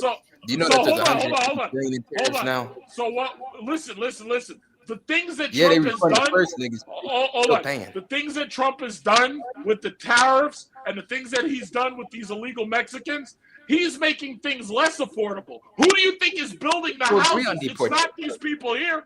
It's these illegal Mexicans who are coming in to build houses. Dude, you living in your New York bubble, man. You ain't out here in the rest of the country. You know that we got 1 million black men. Oh yeah, hold on. What state do you live in? Hold on. I live in fucking Kansas, dude, in the middle of the country. Kansas, you live in Kansas, and you think that he knows how Ohio gonna be. He knows how Indiana gonna be. He knows all the areas. Yes, sir. We're getting 5,000 jobs from Seattle in the next 10 years in Wichita. You think that Kansas has its finger on the pulse of America? Yes. The Midwest, yes. The Rust Belt. Nick, see, that's what I'm saying. You in your bubble, bro. You in your fucking bubble, bro. See, that's why nobody want an East Coast or West Coast candidate. Because we in a fucking bubble. We don't know how to Florida, New York, Texas. Hold on. Florida, New York, Texas, and California could basically control every single election by ourselves if we really, really wanted to. And what we're doing is we're going to make things hell for the people who live here, and they're going to move to your state, and they're going to slowly turn it blue. That's our playbook. Not true. Not true, brother. Yeah, no, it is true. It No, is true. it's not working that way, though. They just opened the Texas Stock Exchange. Guess what? In the next 10 years, the New York Stock Exchange is going to move to Dallas. Well, Dallas, pardon me. But yeah, that's what I'm saying, bro. The South is taking the cake. $1 trillion to lift California. You have 6 electoral I'm votes, not and I've got optimistic 28. about how the coast is looking, bro. I'm not You very have 6 optimistic. That's why I'm you have checking in with 6 Fantastic to figure out what Florida looking like, nigga. Cause I need a new My crib, bro, nigga. you- What's happening? I'm What's sorry, happening? Nigga? you've got- Appear on me. You have Because, 6 nigga, I'm gonna find electoral somewhere to votes. You have 6 electoral votes, and I've Houston. got 28. It's either Houston, it's either Oklahoma, it's either Florida. I was thinking Atlanta, Georgia, but I'm like, nah, I can't do. I can't. No, do that. Atlanta's on the downslide. I ain't looking at it too crazy, but the South is definitely going to be on the come up, bro. Because I see trillions of dollars in capital leaving. Like you had E40 talking about a lot of our refineries that's in the Bay Area. He blaming Gavin Newsom. You said, man, Chevron left, homie. They done went to Houston.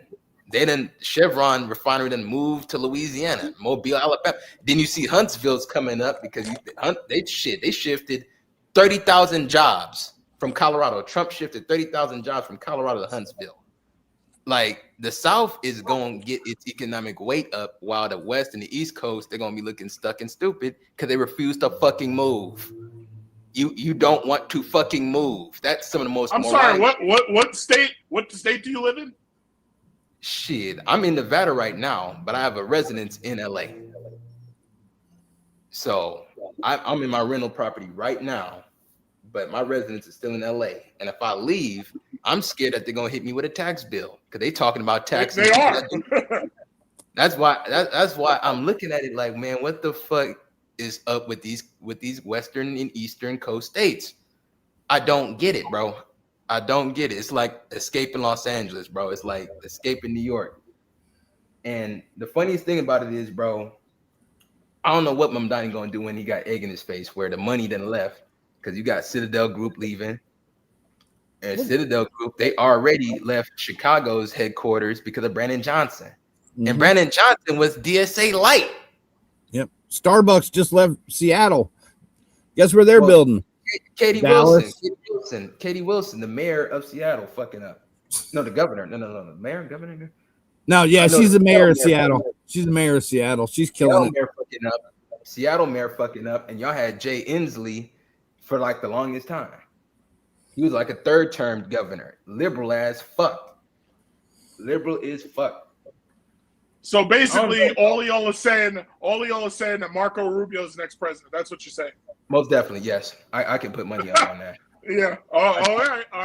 I can You better be careful. November, You better be careful. November, nigga. November, we gonna see. November, we gonna see. Didn't nigga. Mondami just get we booed gonna have out of law? Spanish.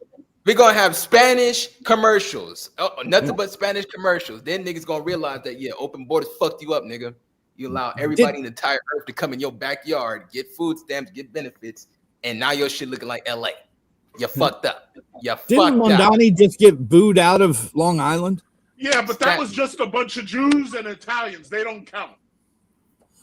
What the fuck you mean they don't count? They got a ballot in their hand. I want you listen. If you look at the ballot in their electoral hand. map of hold on, excuse me. That's how you Excuse lose, me. bro. That's how Excuse you me. losing, bro. If you look, You if don't you look understand that at you the need everybody electoral to vote. map, You need hold everyone on. to If vote. you look, excuse me. You need If you everyone look to at vote. the electoral, no, he didn't need everybody's vote. All That's right, why he's mad. all right. I don't let y'all niggas argue enough, man. I appreciate it. All right, man. All right, man. All right, man. Keep buying gold, man. Yeah, yeah. I'm buying more, brother. Yeah, physical and paper as much as I can get. You're buying more what? Be rich. Gold, brother, gold. Yeah. You can buy gold. But also keep in mind credit And card mining, stocks, gold mining stock too. Listen, credit card stocks and bank stocks. You got me. I'll hit you up, Chuck. I'll hit you up on the email or on the number. Okay.